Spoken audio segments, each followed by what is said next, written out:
and welcome to another episode of The Grindbin. I'm Mike Wood. I'm Chris Mann. I'm Bobby Trippett. And today we're going to be talking about 1984's Angel. Remind me never to get murdered. Hey, Bobby, I got the money. Yeah, I mean the key. But you're a hooker. Get that goddamn thing out of your mouth. What is seven knockers? Spooky ain't got no real rhythm. We're gonna play a little game, baby.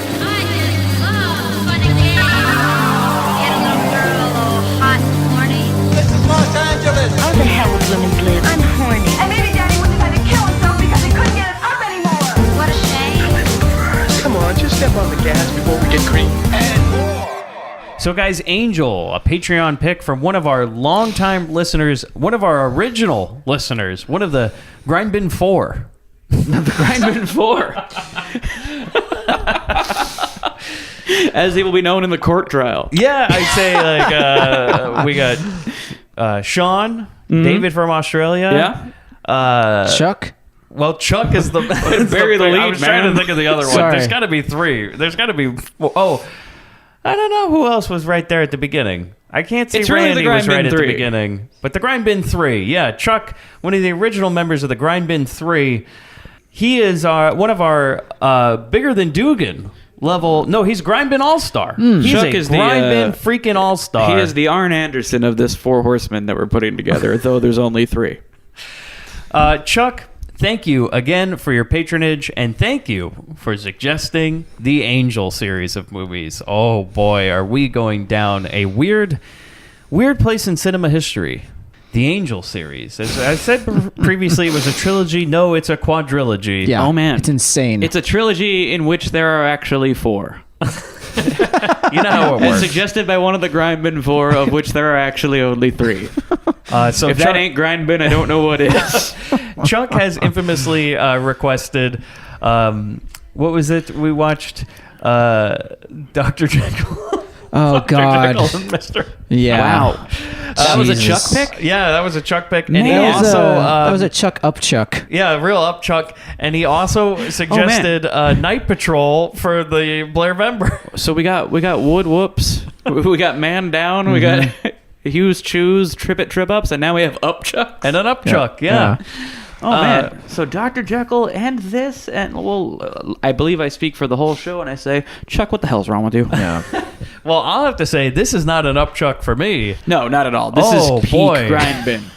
This... I feel like if we don't come out of this with our fingernails dirty, we didn't do a right movie. Yeah. Now- Chuck, you have gotten our hands dirty.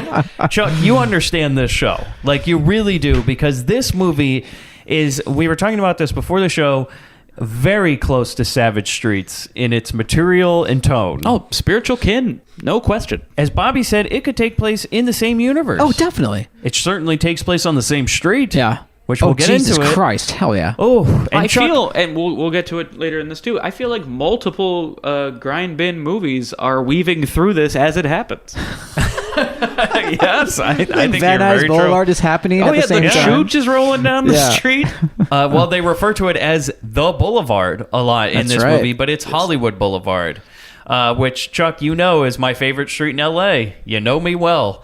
Boy, do I love Hollywood Boulevard. I the often best. go there. Just for a photo op, you know? Oh, all the time. Yeah. For crooked flash tattoos and bad photos and T-shirts that say California. If I want to go to an overpriced, terrible restaurant right before I go see a great movie over at the Egyptian, Hollywood Boulevard, Hollywood baby. Boulevard. Just walking over those stars, just...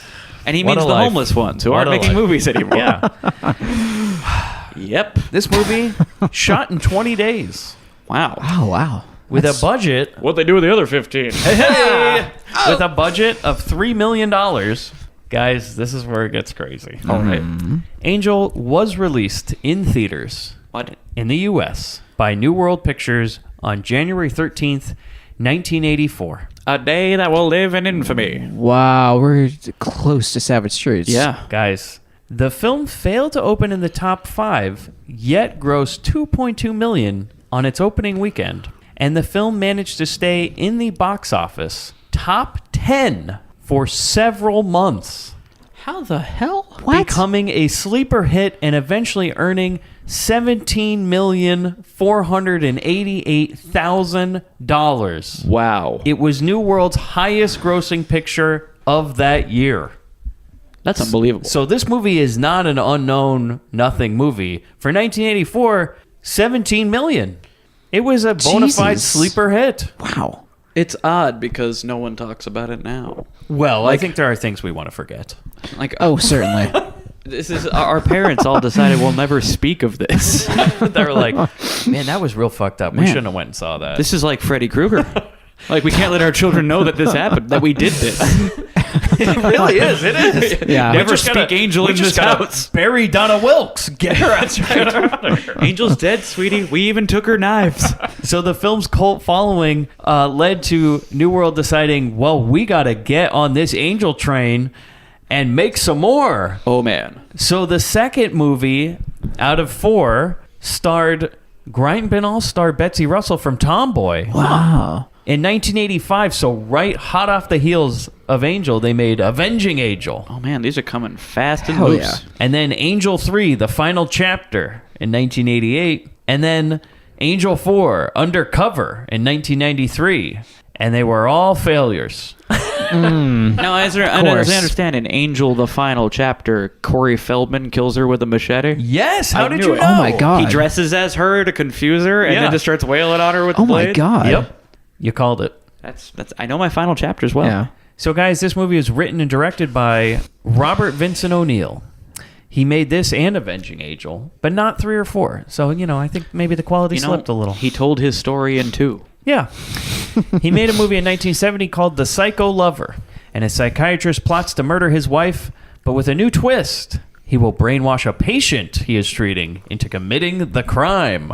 I'm here for it. What a twist. Yeah, no, I was like, that sounds interesting. Yeah. He also directed a movie called Blood Mania in 1973. No, it wasn't Herschel Gordon Lewis. It was Vincent O'Neill. Wonder Woman in 1973. Have you fellas seen the trailer for that movie? I've seen the trailer. No. Oh, man. So David from Australia sent me that trailer. Then he goes, I'll watch the movie and let you know. He sent me an email. The subject was no. That's a bummer. That's a fantastic trailer. I'll show it to you after the show. Yeah, definitely. He said, nope, movie sucks. I had that happen with Savage, where the trailer's amazing, and then I watched the movie, and it just took the life out of me. You're like, oh. He also made a movie called Paco in 1976. That stars Jose Ferrer. Oh. Then the movie after, and then he made 2 Angel movies. Then he made Jailbait in 1993, who stars the soul man himself, C. Thomas Howell. I thought you meant Rocky Johnson. No. The Rock's dad. He wiped off the makeup, and C. Thomas was donning a gun in that one. So, Jailbait. which movie do you think C. Thomas Howell would get more angry about you bringing up if you met him? Yeah, a movie with the title whatever you do, don't Google search that movie.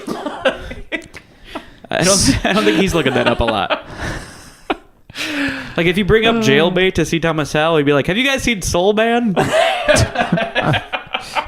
Oh, man, you should see it. So you're telling me at the Egyptian they're not going to have the double feature of Soul Man Oh, and my Jailbait? God. Yes. All right, we need to do that and have C. Thomas Howell there in person, but we need to tell him it's 2 other C. Thomas Howell movies to get him in the room. He was in 2 other movies? Oh. Okay, so we get into the cast, guys. Donna Wilkes, who plays Angel. Grindbin All-Star from Grotesque. Yes. Yep. Disappeared about 20 minutes into that movie. Here's a little background, though, because we've already talked about her. She was in one of the Jawses. One of the Jaws. One of the Jaws Eye. Jaws eye. Lead actress Donna Wilkes was actually 24 when she played 15-year-old Molly Stewart in this film. From what I can tell, still the youngest teenager in this movie. She doesn't look 15. Because, like, the dude harassing her is, like, 35. Yeah, but they did. Oh, yeah. We'll get Everybody to in that. her school? Yeah, Yeah, that was she very still odd. looks like the youngest person in that She's school. like, she got lost in a Crown movie at some point in time God. because everybody's much older and very weird. Yeah. And they're existing in a different world than her. And also, she's the only one that wears that uniform, Yeah. which is very, very odd to me. So she prepared for the role by talking to real-life street prostitutes on Hollywood Boulevard. I wasn't ready for what you were about to say. I was like, how method did she take this? Yep. She also spent Side time hustle. in the LAPD. When you said spend time, Like with the cops, okay. trolling the streets, Okay. And she also, man, she really went method on this, huh? Like What was the budget of this she movie? Went, 'Cause I Dave figured out where it all Lewis. went. Yeah. Like Donna Wilkes takes it seriously, man. Maybe that was it. She pulled a Daniel Day-Lewis and was like, I'm quitting after Angel. retired. Yeah. Yeah, I'm retired. I'm going to go make shoes. Linda got her out of retirement for Grotesque. Go make sure. Yeah, she read the script and went, well, I have to come out of retirement for this. Yeah. I love Halloween masks. Oh God. I don't care. I like that movie. Then she also spent time in halfway houses for underage children Good that Lord. were living on the street to learn about what it's like to be Angel. And I gotta say, she does great in this movie. Like I hand it to her. She puts more effort into it than Linda does in Savage Streets. Like Donna Wilkes actually She like puts more has effort emotion into it than Linda does in any Linda movie we've covered on this show. Yeah. We'll give her that. Even in a starring billing role, Linda still plays the second character. Yeah. In any of her own movies. Yeah, but I do have to say that I didn't think she was bad. I thought she did an admirable job. Yeah. Yeah, absolutely. So No I qualms. mean, she doesn't look 15, okay? But you can't make a 24-year-old look 15, other than the little pigtails they keep her up in the whole movie. with everything that happens in this movie, I'm glad that she wasn't a believable 15-year-old. Yeah. They could have got like Jeannie from the Cheerleaders. Oh, at the yeah. same time. Yeah, Stephanie Fondue. Yeah. Who appeared and disappeared after one movie. So here we get in the other cast. Cliff Gorman, who plays Lieutenant Andrews. Also, what a performance. 50 credits, guys. He was in some good movies. Like 1979, the Academy Award winning All That Jazz. Oh. He's in Nice. that movie. He was also in Night of the Juggler, 1980, which stars James Brolin. 1992, he was in Hoffa, which, okay, you know who's in Hoffa, right? Jack Nicholson. Yeah. Right? And Danny DeVito. Right. Oh. Did you know who directed that movie? No. Danny DeVito. Ooh. Directed Hoffa. Really? Yeah, I was like, huh, that I did not see. Man.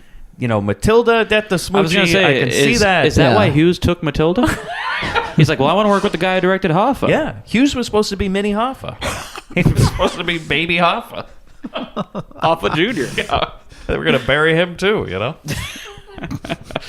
and then he was also in... Here's the movie that's never been talked about since it came out, but I remember watching it and seeing it on DVD right about the time when I first got Netflix. 1999's Ghost Dog, Way of the Samurai. Oh, man. Jim Jarmusch. yeah. One of the that's right, 5 yeah. movies where Forrest Whitaker tries. I remember was that. so surprised to learn, like, I didn't know back then that Jim Jarmusch made Ghost Dog, Way of the Samurai. I was like, man, that is a departure. Yeah. I mean, it's an interesting movie. It's a good movie. Yeah. But I was like, Jarmusch made that? Because it was 99, I went into it hoping for another Blade.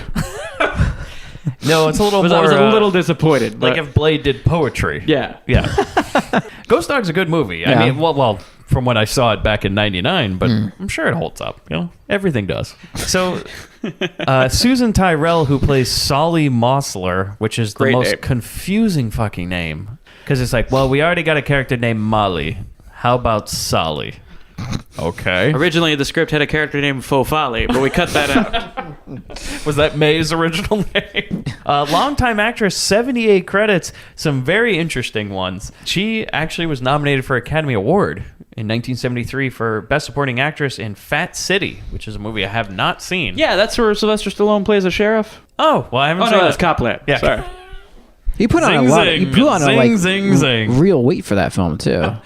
I like Copland. I Yeah. thought it was a good movie. Yeah. I haven't seen it. That's another 99er. I just know that all I know about that movie is like Sylvester Stallone got fat for the role and he fires a shotgun in the trailer. It's good. No, it is. If I remember correctly, I saw that movie with my dad in the theater, and we both thoroughly enjoyed it. But we And- also thoroughly enjoyed that Kurt Russell movie that took place during the Watts riots, or not the Watts Dark riots. Blue. Yeah, Dark Blue. Yeah, that was okay. Yeah. That's how I felt about it, No, too. Copland's a good one. I was working at a video store when all those movies came out. I was watching a lot of those, but I can't quite recall half of them. That was like, we should go see like guy movies, right? And Movies for guys who like movies. And then we're Remember when like was it maybe TNT not. used to do that? Yeah. Oh yeah, that's right.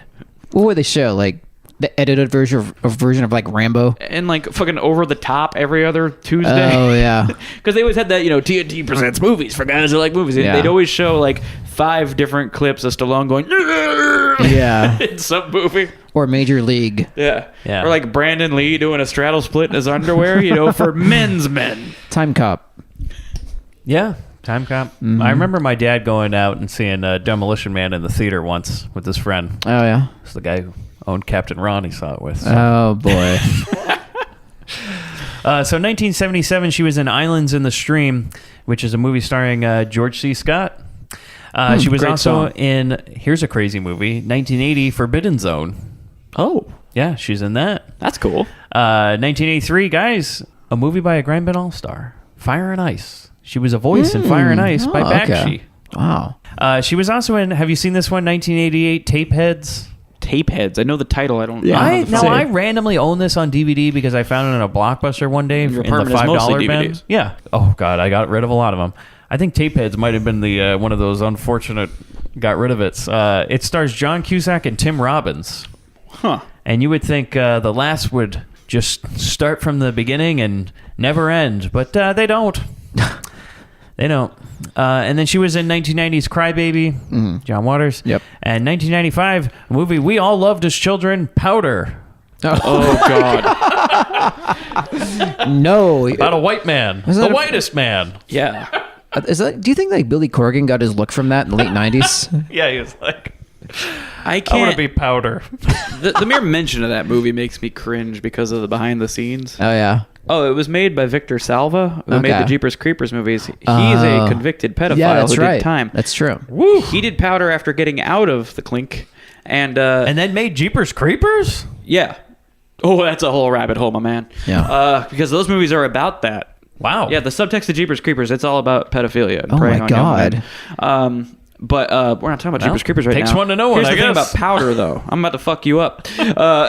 Because Powder, Disney, Buena Vista Home Entertainment made that. They hired someone to keep an eye on him around the underage actors. Oh my God. Wait a second. So Jeffrey Jones did. Yeah. They And- not only still let him direct a movie, but instead of saying, fuck that, let's have someone else direct Powder, they went, we'll just pay another guy to make sure he keeps his hands off the kids. Wow.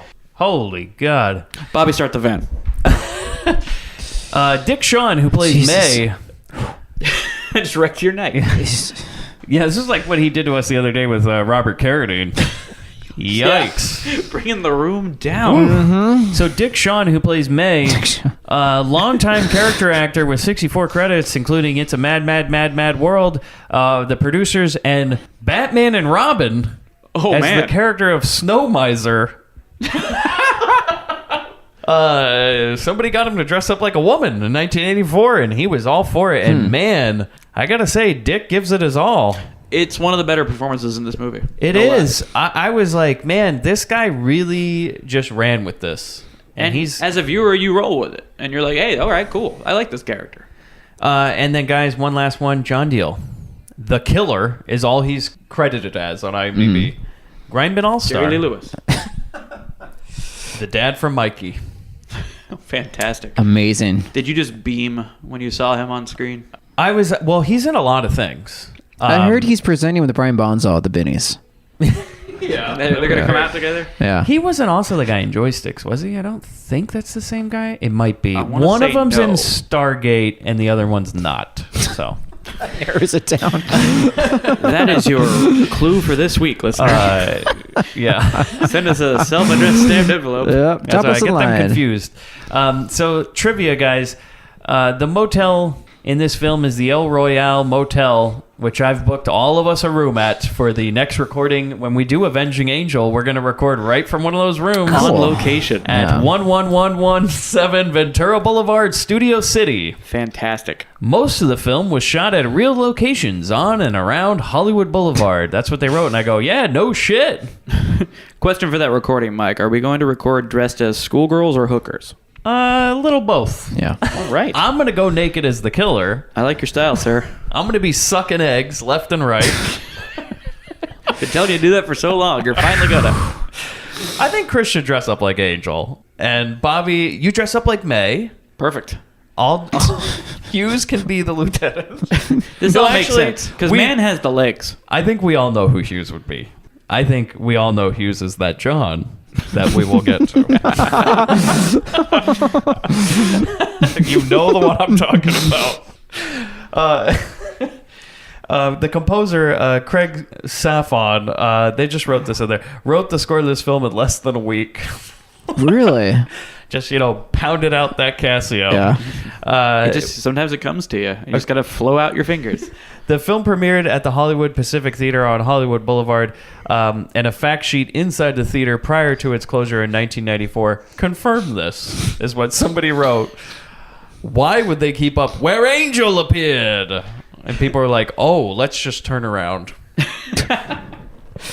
Guys, I don't normally do this, but Angel, boy, does it inspire some interesting comments. And I got 2 reviews for Okay. Angel.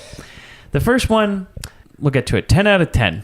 Donna proves her acting abilities by House Mouse 127, July 2006. I've had this movie in my library for many years and view it often since it's extremely hard for a 20-year-old to play the part of a 15-year-old high school student. That's one sentence, no commas. Nigh impossible. Donna excels in her role as Angel, especially her acting ability as a teen playing an adult. You've already said that, sir. This movie does not get enough showing due to the nudity. However, the content and storyline should give teens a closer view of what abandoned teens are forced to struggle with in our dangerous society. Kudos to the entire cast for a job well done, and special credits to Donna for her outstanding performance. You need to update her bio with photos and provide her latest work. Thanks. Okay, I would just like to constructive say, criticism at the end. what does he mean by this movie does not get enough showing due to the nudity? Does he mean in general or in his house? I think he means on Like, what does that mean? every time he gets to the nudity, someone turns it off on him. Or either that or it's like, if it wasn't for that damn nudity, this would be a real, one we should show to our kids. Jesus. Okay, that's when we get to the rabbit hole of the second review. Yeah. Which is by far the weirdest review I've ever read on a Grindbin. Okay. Oh man. 10 out of 10, title, cheerleader scene. Oh By god. ALU 120 124, which I assume is an inmate number. It's an alias for sick critic. October 2013. By the way, I looked up to see if this man did any other reviews. Nope. Only one he's ever written. The only one. Oh man. He drops the mic on this one. I was wondering if anyone knows what the actresses' name are in the gym change room scene. The only one telling them what to do. Any info, please. I am in love with the scene. Oh no. I cannot say enough about it. Parentheses, incredible. That girl, that brunette, is super built up top and gorgeous. I cannot forget about the main girl, gorgeous Donna Wilkes. Thank you. There is a website for the film at Sorry, this link is not working. Order has or expired. This stinks. I really liked it. Parentheses, the link. It had a lot of information about the film. What the fuck? Did a man. computer write that? I feel like we need an evidence wall to decipher this thing. Yeah. I only wrote that because I've never read anything so bizarre. I'm chilled. Yes. I feel Right? Is that a uncomfortable bot now. or what? I don't know, Chris. Huh. Russian? This is the goddamn Russians. I knew it. Yeah. Are we going to see hashtag The Ruskies manipulated IMDb. hashtag Angel? Bring back Angel?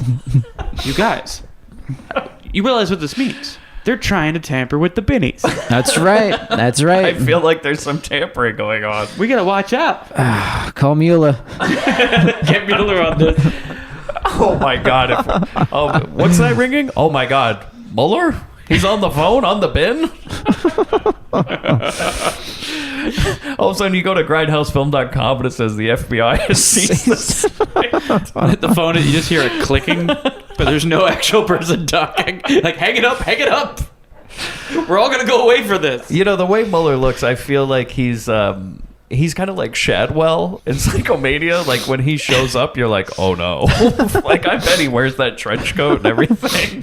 No, this was all part of a long game. Fucking Chuck set us up. Like He Metaphor. took down the bid. Metaphor's just sitting in a park and he turns around and this guy in a trench coat and a hat's there. It's time. So guys, we get into the movie. The credits roll over shots of LA with whimsical music. This magical land. Which they try and paint LA in a great light at this point. They really do. But in the they try to make beginning. it seem like it's like the Las Vegas of Southern California. Yeah. And really, isn't it? Well, there's Without- only one Southern California, so I guess by default, because it's certainly not San Diego. No. The music choices in this movie seems like somebody wrote it in a week. Yeah. Because there are a lot of times where it's like, I don't think this is supposed to be happy, but maybe that's just me. You know? There's a couple moments coming up later that I had to make note of it, that the music really just kind of shook me. I was like, what? It's like he didn't get to hear it with sound. He's like, murder in the park. And he's just, I'm just going with it, you know? This is a comedy, right? He's not even plugged into the soundboard. He's No, going. he saw a guy dressed up like a woman. He's like, oh, this is a comedy. Honestly, you look at Yo-Yo, you look at May, you look at Rory Calhoun. This is just Juan Fu. Thanks for everything. And so then I write, next thing we see is Angel, just your everyday 24-year-old in pigtails acting like a 15-year-old. Yep. Walks out of her home and walks to school. Now, guys, And so one of the first things we get is we'll accept that this 37-year-old woman is playing a high schooler, and one of the first things we see in this entire movie is some dude scrubbing the stars in a Hollywood video, taking a moment to rubberneck the high schooler that walks by. yeah, he's like, hey, hacha, hacha. Yeah, so you know what we're getting into immediately. Okay, now can we talk about her outfit? Yes. She wears the same outfit every day to a school that has no uniforms. Yeah. Because nobody else is in a uniform, but it's like they bought Donna Wilkes' outfit and they're like, everybody's going to wear this. And then they showed up and they're like, yeah, they did it. No, we didn't have the money in the budget to buy them all uniforms. So just show up in whatever you got. Because she's wearing this like big blazer. Yeah. And this shirt, and she's wearing a schoolgirl skirt and like the knee-high socks and everything. So she's supposed to look like a schoolgirl. She's dressed as like a Japanese schoolgirl. Yeah, style. we're doing a "Hit Me Baby One More Time" video. Yes, with the pigtails, with like not even pigtails, but with like little ribbons tied in them and everything, looking all innocent and weird. She's also like 4 feet tall, and everybody that goes to the school for some reason is like 6 feet tall, which is very odd. Yeah. She's like going into a private school for giants, like a big and tall school, I guess. Like I Big don't and know. tall. You know, like they used to have. But you didn't notice that either? How short she is compared to everybody else? I don't think I picked up on that.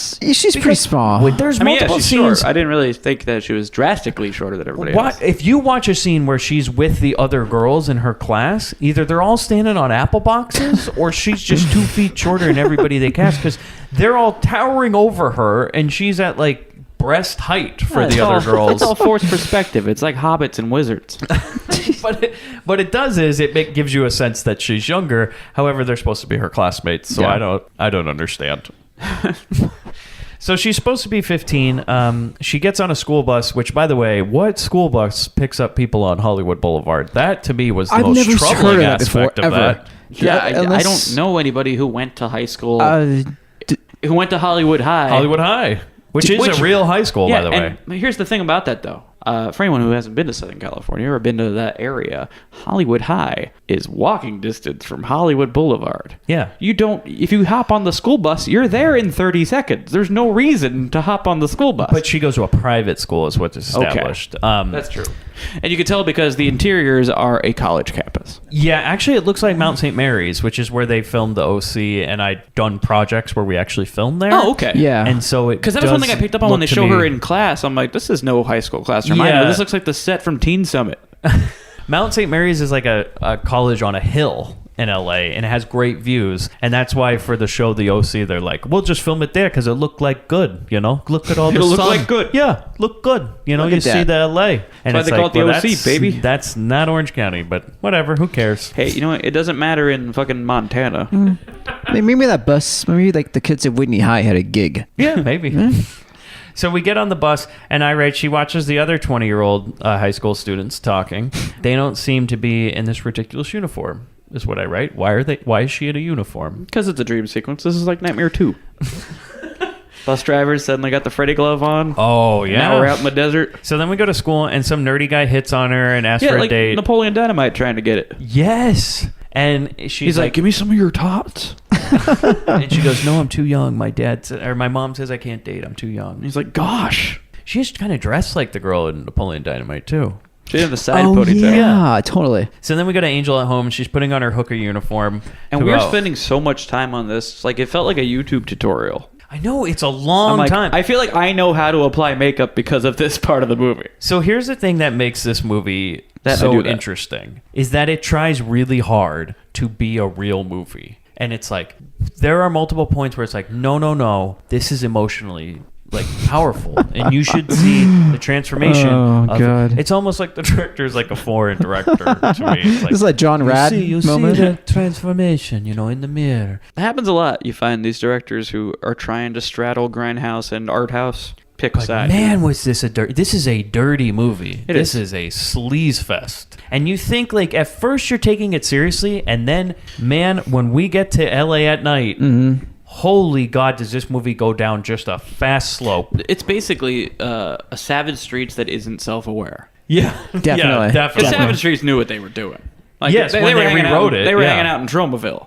This is one that hasn't looked in the mirror. But it's so good because it takes itself so seriously is Oh, yeah. why this movie is so entertaining to Absolutely. me. So we go to what I write is a trash heap LA at night. This is like, they depict Hollywood Boulevard as like a fucking street carnival. Okay, The Hollywood Boulevard Fair was happening. Yes. Yeah. Were you also upset by the guy in the old timey bicycle? I was Yeah. like, fuck that. Nobody does that. The Like most these impractical fucking bike. vaudeville characters are rolling through Hollywood Boulevard suddenly.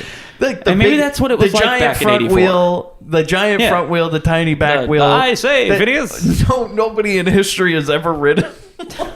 It's in this movie that I write idiot tourists paying dressed up characters for autographs, and I go, that's Yep. real. Charlie Chaplin with a yo-yo.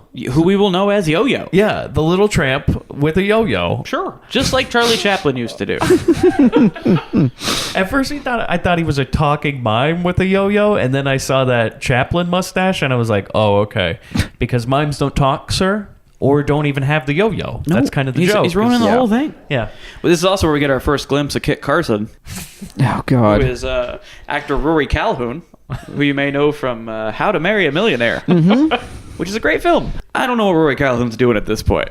Is this Cowboy? Yeah, that's Kit Carson, Man, that guy. Okay, so which I don't think we covered in the beginning of this episode. No, we didn't talk about him because I'm trying to cut down how many people we mentioned, and I just Okay. kind of go through the first four. I feel like this guy's significant, though. Yes. Go ahead, Mike. His character is very problematic because he has revolvers. Like so he's dressed as a cowboy, okay? And he goes around and he has dementia, and he tells everybody how he used to know like a famous actor. He knew And them all. He was a stunt 'Cause he's double for old all these Hollywood. famous actors, and he takes out his revolvers on the street for children and twirls them around and puts them up in the air, and he's like, bang, bang, bang. We find out that those are live guns. They're live. There's live ammunition and no safety, and he is just walking around twirling these revolvers in front of children, and parents are like, that's fine.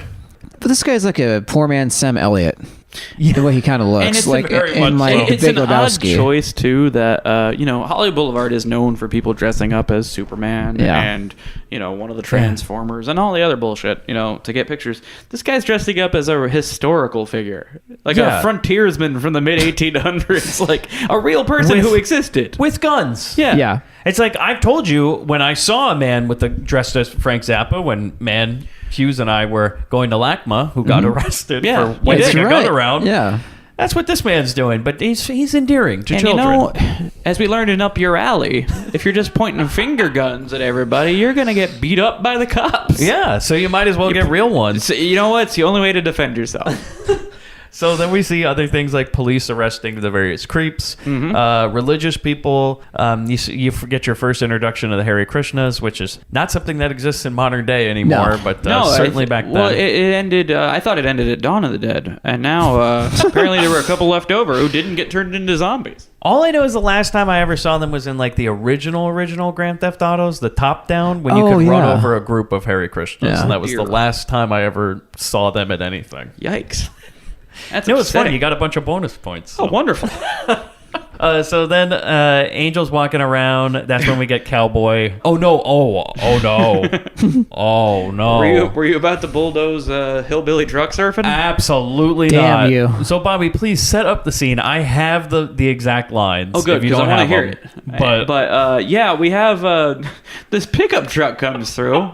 Larry the Cable Guy and his friends are rolling down the boulevard. the blue-collar comedy tour is moving through. And so fucking Jeff Foxworthy's surfing on the back of the thing like he's the Teen Wolf. Yeah. And he's playing the harmonica. And as they pull alongside her, he starts shouting some not nice things at her, including asking her to play his mouth organ. Yes. He says, come up here and play my mouth organ for me. I don't like to play I like to play for myself, is what he says. I'm impressed he even can. You're right, yeah. Then he says, okay, now I could not understand this.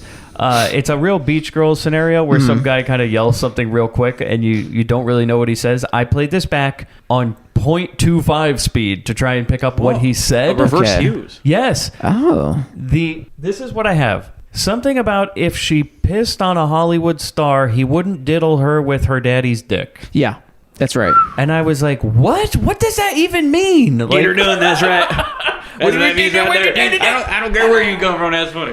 Now, we're going to play the lines, but he says that at about a mile. Like, it's just like, oh, man. Like, I caught a couple words when I heard it in the film, and, man, that's upsetting. That just, man. Chuck, what are you doing, Chuck? All right, this is just Bobby speaking. Chuck, why are you bringing this to us? Oh, sweet tits! Honey, can we talk? I mean, come on up here and play my mouth organ for me. I don't like to play by myself. Hey, what the hell's the matter with you? Ain't my dollars good enough for you? Huh? Well, I tell you something, you just take a piss on one of those Hollywood stars, I wouldn't diddle you with your daddy's dick. So Angel is selling the goods through a window. And I do like this. A guy's like, how about $20? And she's like, well, good night. And he's like, hey, I wanted to borrow it, not buy it. You think that ever works? Hey, I just want to rent it, all right? This is like a Blockbuster. And she just stops and goes, fine. And just like relents. All right. So then we see cops being nice to the cowboy street performer and like looking at his guns. They're admiring his guns. Yeah, it's like, boy, those are nice. Because he's showing them that he isn't using live rounds. He's showing them that he has these blanks, and it's all on the up and up. These are prop guns. Oh yeah, he's proven it to him. A man with dementia clearly has dementia at some point in this film. Like, not even like early onset. Like, it's there. It's there. So then we go to Angel in a car with a John. This is when I first read, I go, wait, so she's in this guy's car and he's obviously paying for sex and he's like, I want to have a party. And she's like, well, I'm underage. Are you one of those perverts that gets off on underage girls? And I go, but you got in the car. Yeah. We've already established that you're one of those perverts who gets off on underage girls. Yeah. Is she just wanting to confirm this? But then we learn, guys, Angel's a smart cookie, you know? Because she ends that with... She goes, look, I know you're a cop. Officer. And he goes, whoa, what makes you think I'm a cop? And then she pops the glove box to reveal his CB radio. CB in the glove box? Like, that to me was the best part. I'm like, how do you go undercover as a cop? CB in the glove box. Don't mind that big antenna on the roof or anything. CB in the glove box. Like, she then reaches up and pulls off his toupee to reveal a cop hat. I knew it. But I loved it. She goes, why don't you give me a ride? And then gets dropped off. It's like, man, free taxi. Like, this is like before Uber. You just pretend you're a hooker, get a free ride from a cop. That's all I ever did as a teenager. Yeah, well. Coming home from my shifts from Dairy Queen at night. Hey, looking for a good time? I did have a guy try to pick me up once when I was walking home from my Dairy Queen job as a teenager, and I'm like, look, sure, maybe young boys are your thing, but I am spattered in fast food stuff. Bobby, they're called fetishes. Yeah, well. He's like, let me ask you a question. Did you work the Blizzard machine? No? Okay. And then he just drives fast. No, I'm sorry, I can't help you, officer. And I popped his glove box open, and his partner fell out.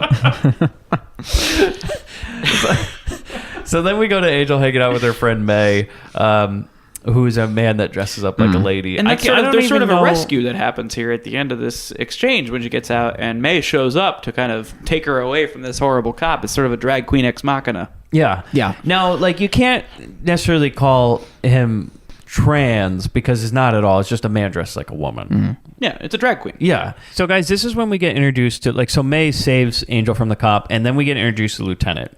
Okay, now this is interesting to me. I didn't like this. Because That is interesting.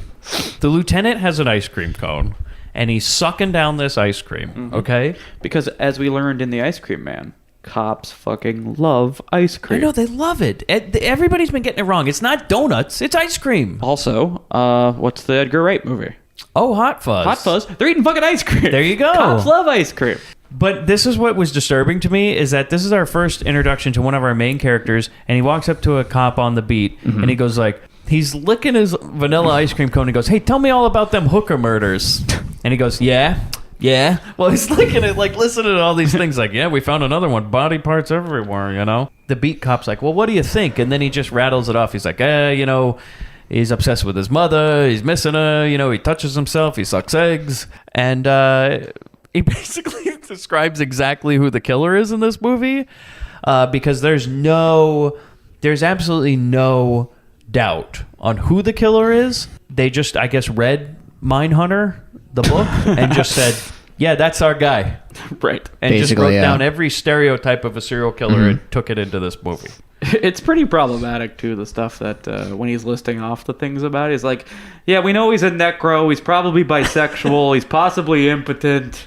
He goes, you want some of this vanilla? And I'm like, probably bisexual. It's kind of fucked up. Oh my What's that got to do with anything? Check. Wait, what? Yeah, he's probably sucked a dick at some point. I mean, Yeah, am I you know right? these These guys, crazies out They here. love sucking poles. Want some of my vanilla?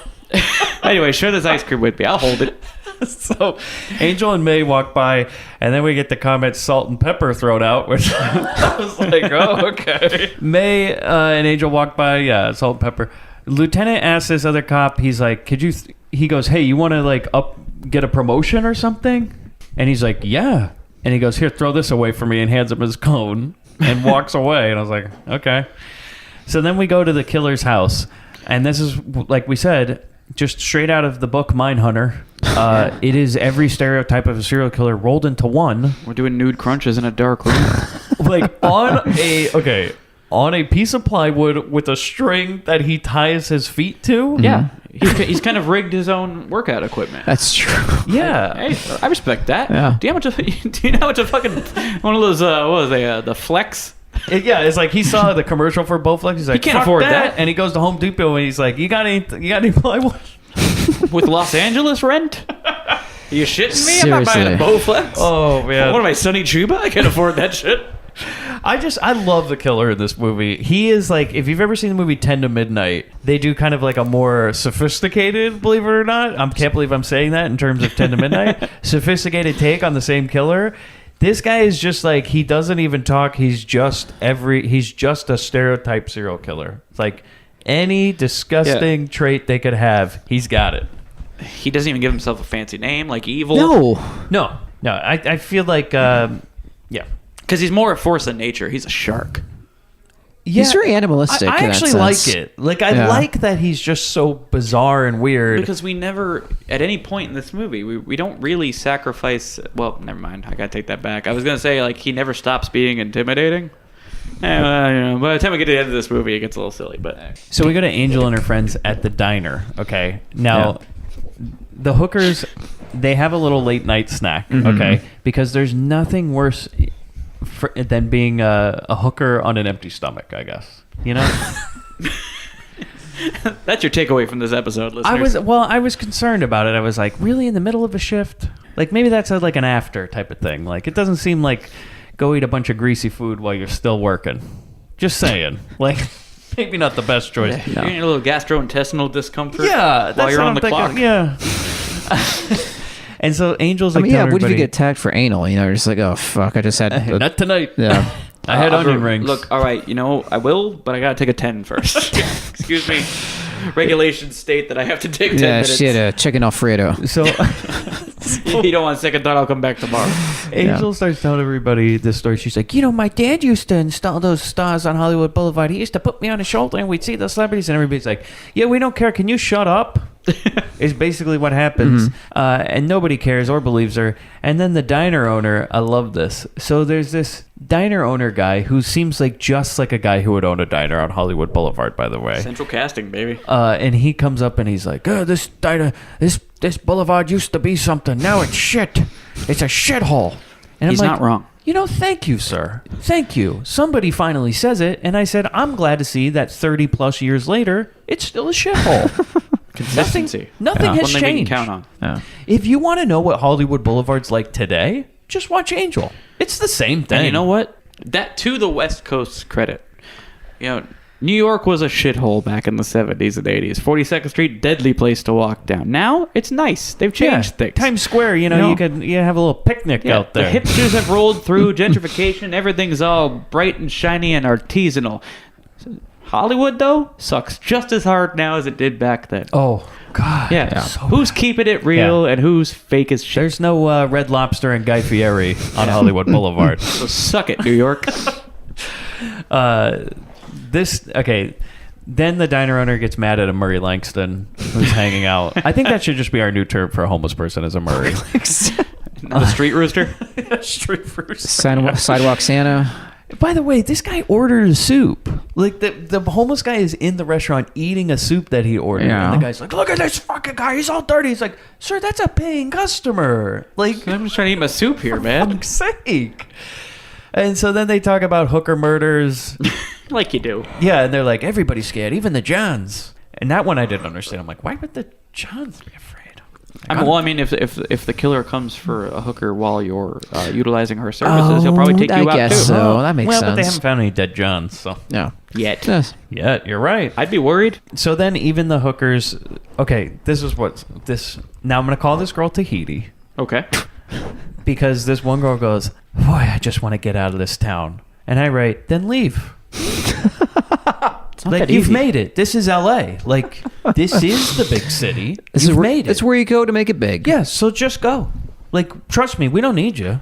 Like, if you don't want to be there anymore, just leave. Leave LA. It's easier to live almost anywhere else in the country other than New York. That's true. Just go. Go to Phoenix. And abandon your dream.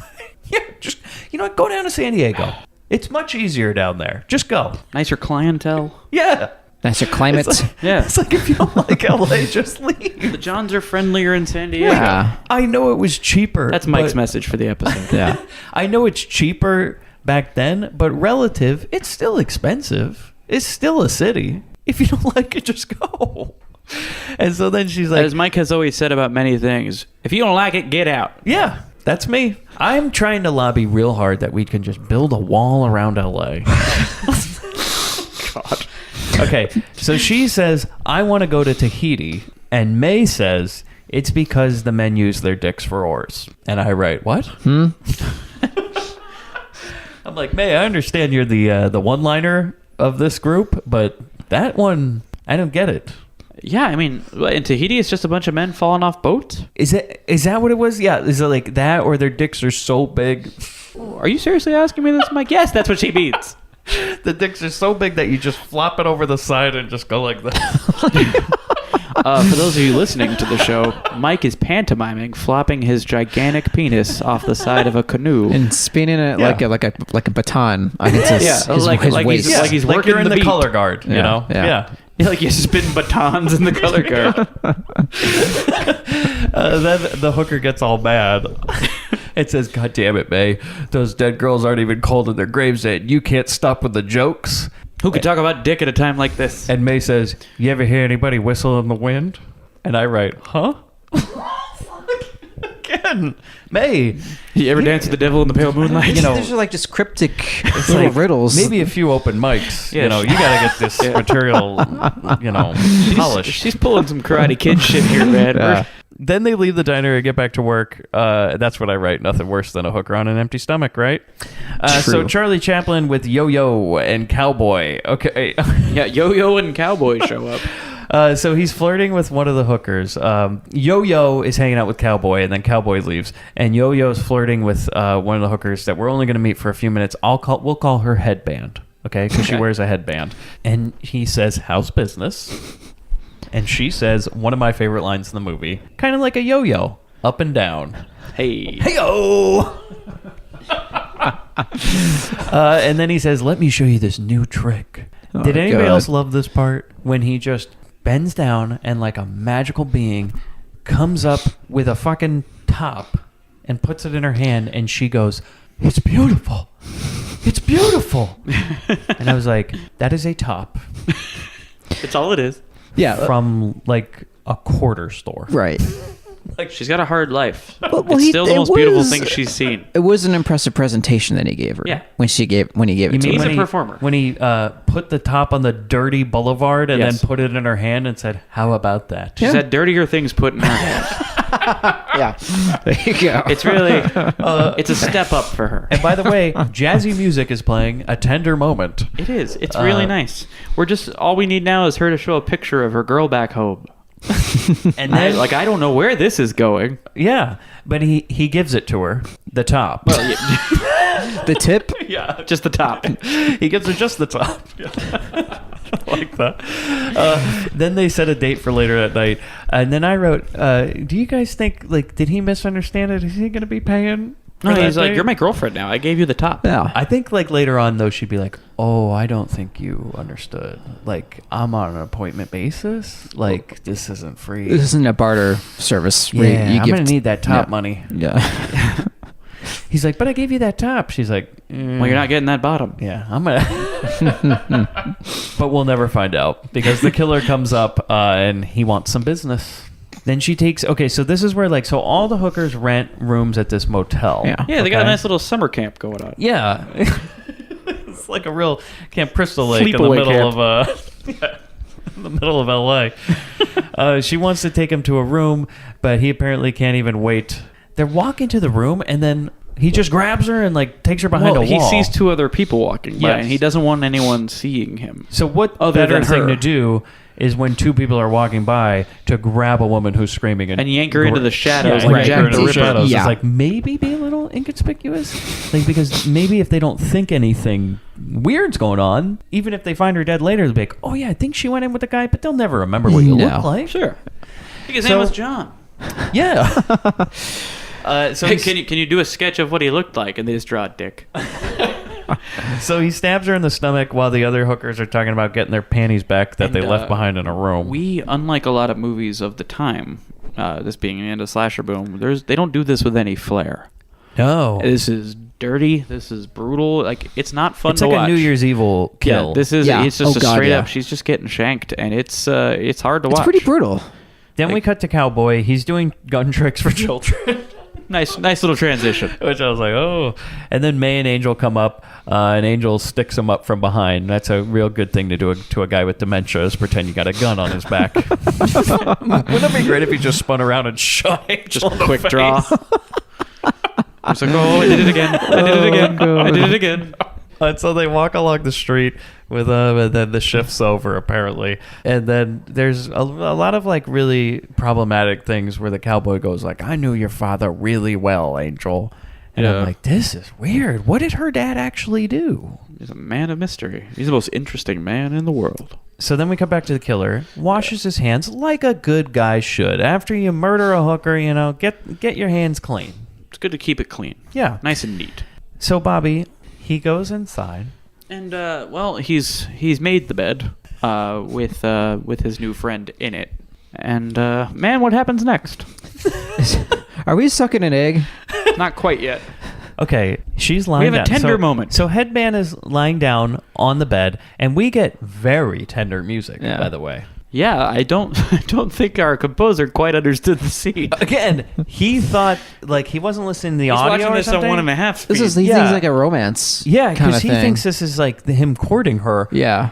He kisses Headband on the head, Yeah. then pulls the covers down to expose her, and the last thing we see is his unbuttoning his jeans and zipping down the zipper. Yeah. And- Chuck, this is Bobby talking. What the fuck, man? What are you doing bringing this to us?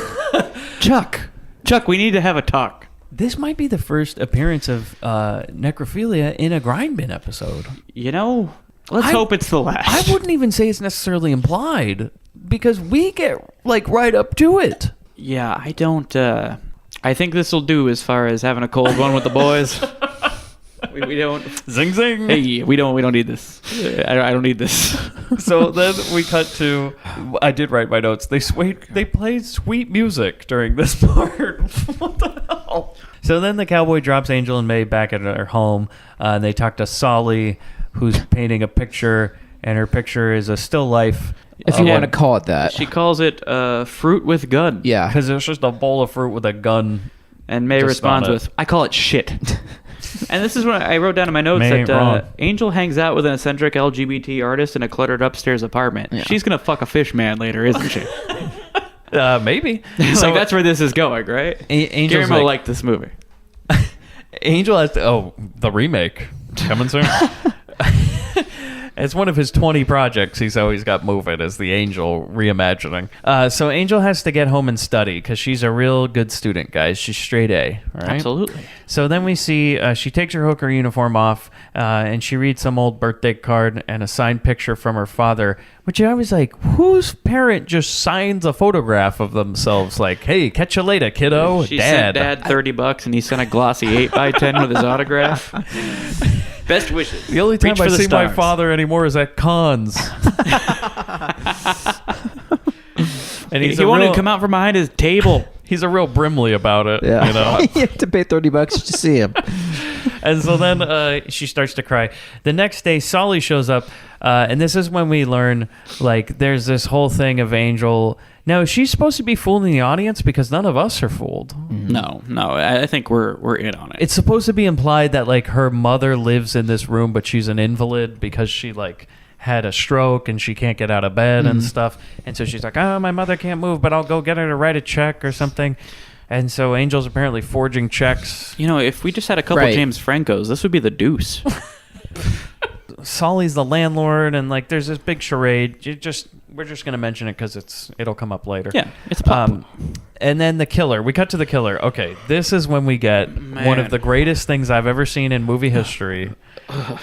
Who wants to explain it? Nah, you go for it on this one, Mike. Apparently, this killer, the apartment didn't come with a hot plate or, like, any sort of cooking materials, because the way he eats the breakfast of champions, like, he's doing his Rocky. Yeah.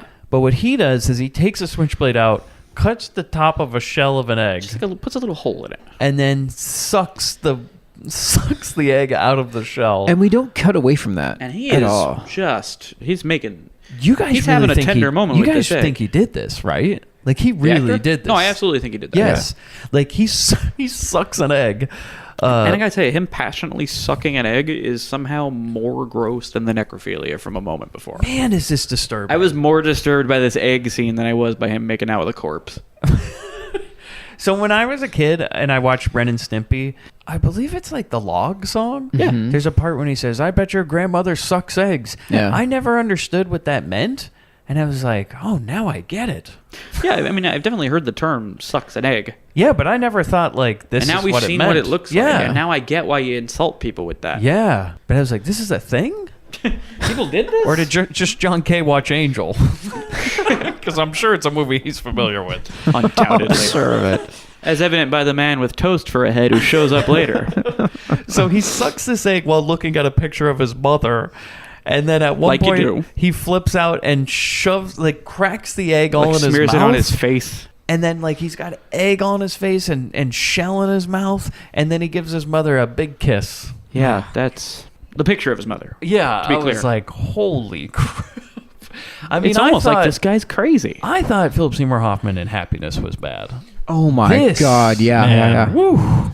So then we go to school, and Angel's sitting on bleachers watching the cheerleaders, and then, guys, my new favorite characters of the movie, Johnny Football and his friends. Okay, these guys, very problematic. So this is the 80s. We Talking can about do Rick. whatever we want.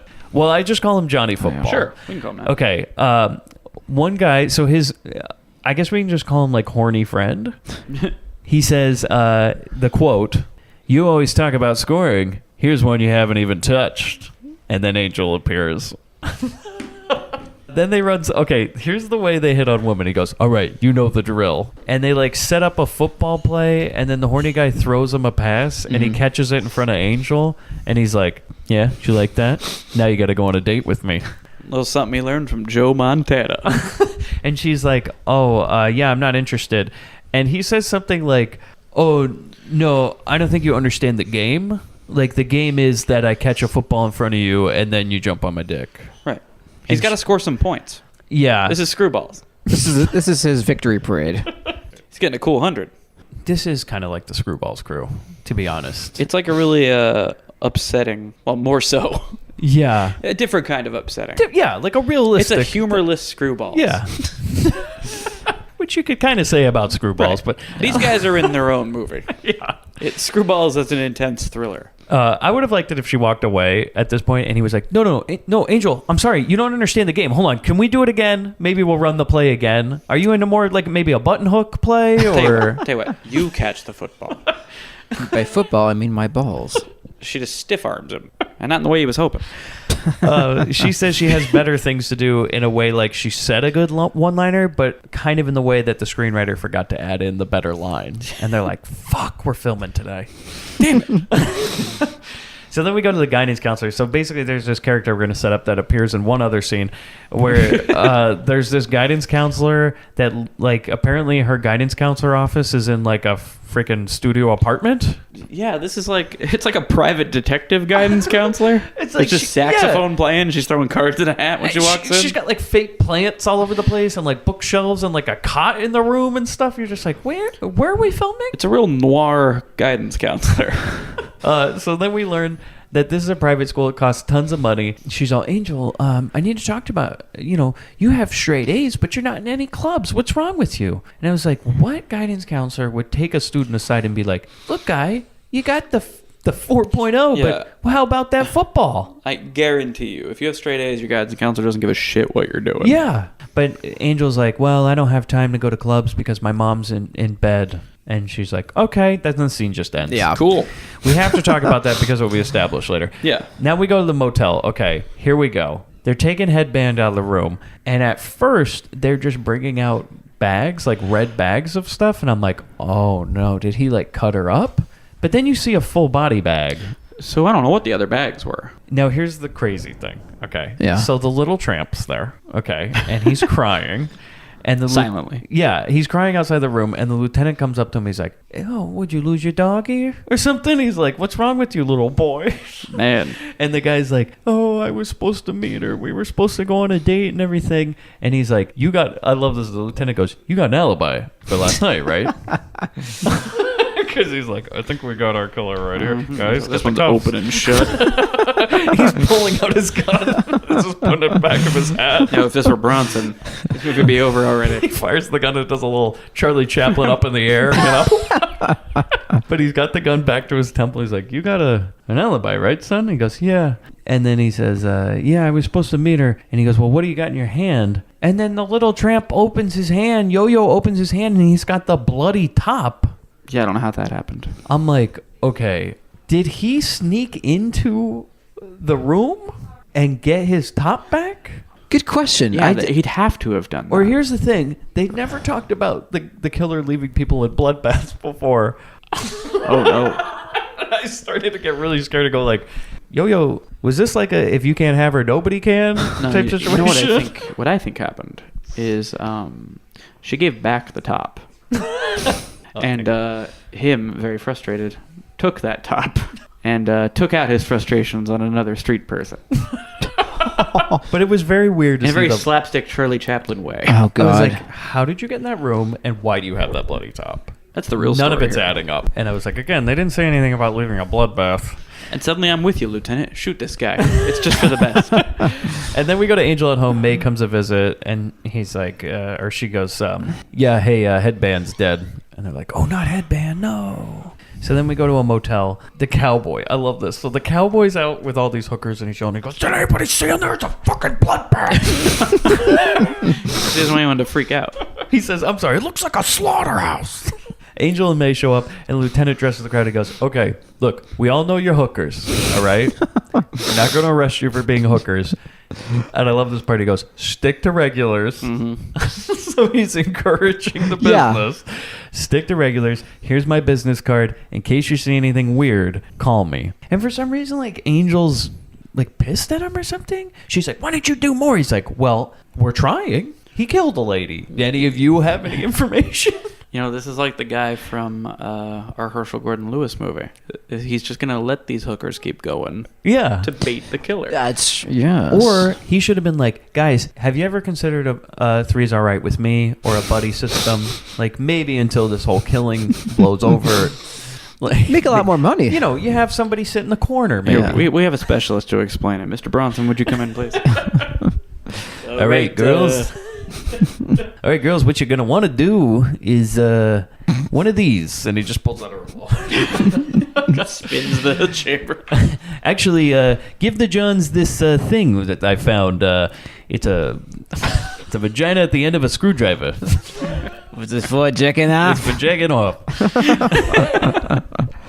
Start selling these. And so I was like, I guess that's how we police now. We just go stick to the regulars, ladies.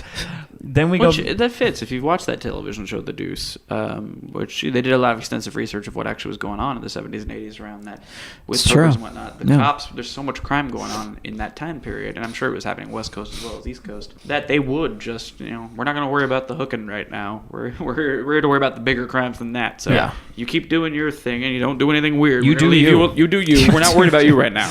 So then we go to Angel and Tahiti, and they're, okay, guys, she's 2 days away from retirement. Of course. Angel's like, "Tahiti, I found some great flights. We can fly to Tahiti and live there for 50% off. We just got to pretend we're sisters, and we get a family discount. It's like this whole thing. Have you ever heard of Costco? It's like great deals if you buy the membership." I got this email from Groupon. It explained it all. And Tahiti, We listened to a timeshare presentation. Yeah. We can go to Tahiti. Oh, they have no problem listening to a timeshare presentation. They've heard Yeah. it all. You know? Yeah. They've heard every sad sack in a room crying. You're like, timeshare? That's nothing. She's like, "Oh, that sounds great, Angel, but I'm going to go get my down payment." And because she sees the killer standing there. And, uh-oh. This part is very weird. We go to the killer's room, and Tahiti's just standing there naked by the sink. Mm-hmm. And then she walks out, and the killer is fully dressed, and she goes, "How come you aren't naked?" Cut. I was so abrupt. Perfect. The one piece of editing I loved. I think it's like they tricked her on set. Yeah. Like, "No, he'll be naked too, honey." I think the part they cut out is when you hear the crew go, "Ah!" Gotcha. Ah. We're kidding. Go ahead and And drop that's trowel. We'll lunch. take it from the top. Give her the other half of the 50. Angel is now studying. She's studying in a hotel lobby and doing her homework. Okay, this is the best character in the movie. This fucking guy. So a guy comes up and he's like, a guy talks to what, the frickin' maitre d', where you apparently learn about all the. He's like, is that hookah? He's like, I don't know. Sure, whatever. Give I me just a work tip. here. Sure. Go out for her money. I don't know. He just greases Everyone's a his hooker hands with the and- prices, right? Am I right? Yeah. So he walks over and he's like, "Oh, how's your night going?" And it's a bizarre long shot, right? And she's like, "Oh, I'm just studying." And he's like, "How about you take a break with me?" Yeah. Take a 10. And so then we go to the motel, and apparently we learn, like, so Angel shares a room with Tahiti. Yeah. She's like, "This is when I share a room with this girl I know." And they knock on the door, and she's like, "Come on, time's up." Okay. And then this guy. Somebody called action, and this guy was like, You need to drop this in. "It's my time. Yeah, this needs to be a clip. Time for my type 5. Oh, man. Oh, we'll play the audio. The Yeah. quotes are, What's the matter? Can't you talk with your mouth full? Let us in, we'll have a little menage a trois. I think we better do this another time. Look, buddy, you're going to have to wait your turn.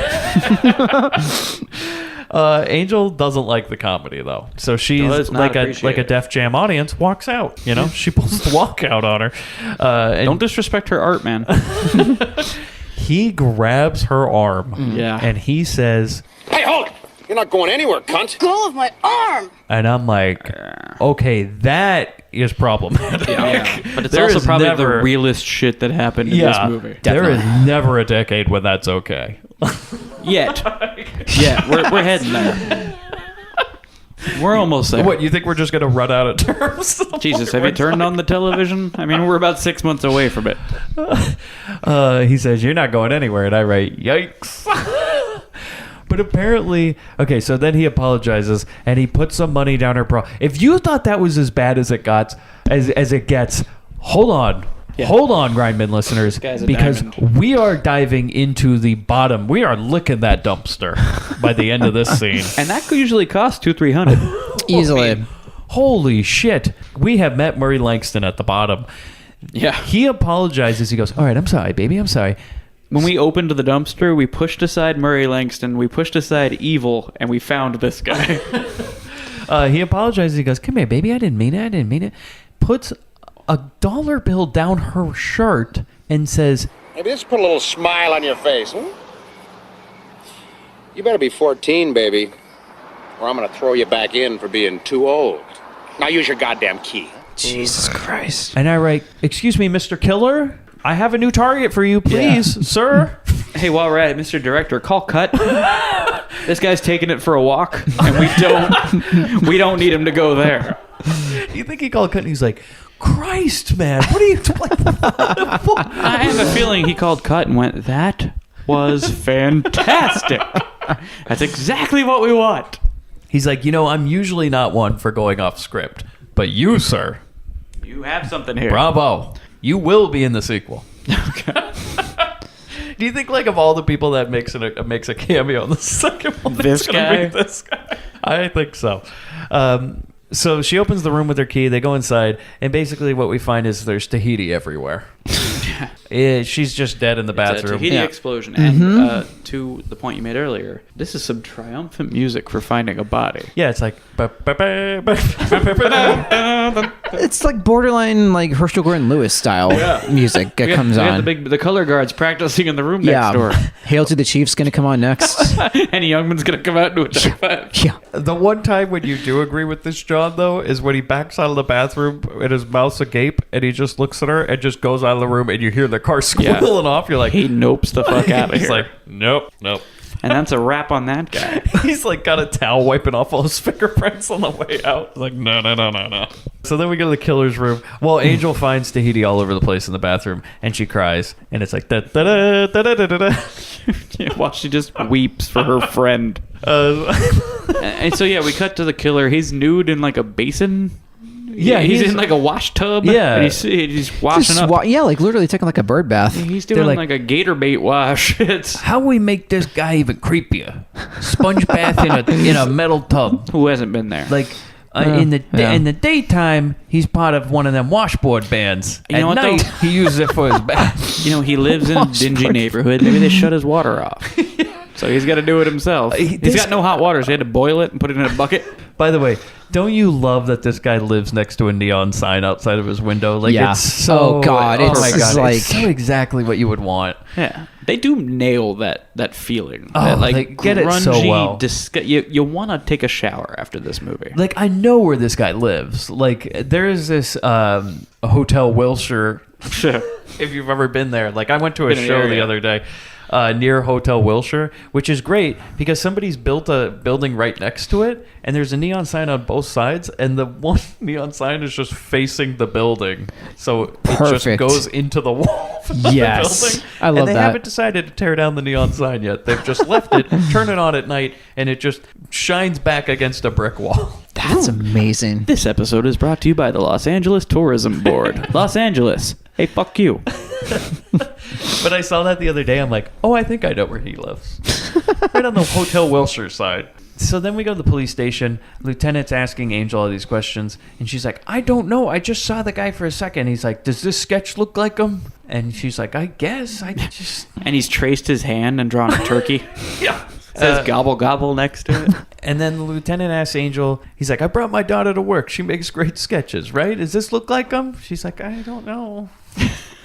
Then the lieutenant's like, okay, Angel, hey, Angel, you got a pimp? Huh? You got a pimp? And she's like, no, what? It's like he's scalping tickets. Yeah. He's got a like, pimp? who You do I need a got to pimp? talk to, huh? And Lieutenant says, every time, okay, this is what I like. He says, every time I see a kid like you turning a trick, I want to blow up the whole damn strip. And I said, you should. You really should. That's an issue. Like, nobody would care. Sir, you shouldn't be confiding in her with this information. Sometimes like- I think about mass murder. Yeah. Sometimes I think, like, maybe I'll just go down to that, military base a couple miles away, maybe get myself a tank and just cleanse the boulevard. Colonel Chooch. And she goes, I wouldn't disagree. And he goes, you know what happens to used up whores? And he says, they don't go to Leisure World, baby. I was like, whoa, is Leisure World like a national chain or is this an extreme local reference? I don't know. I guess I won't know for a few more decades. You ain't going to Leisure World, baby. You Only used I'm not up. going to Leisure World because I'm a used up whore. And then she's like, look, I know what I'm doing, but I have to do it. And I go, I mean, not really. Like, you don't have to be a hooker. No. Like, there are other ways.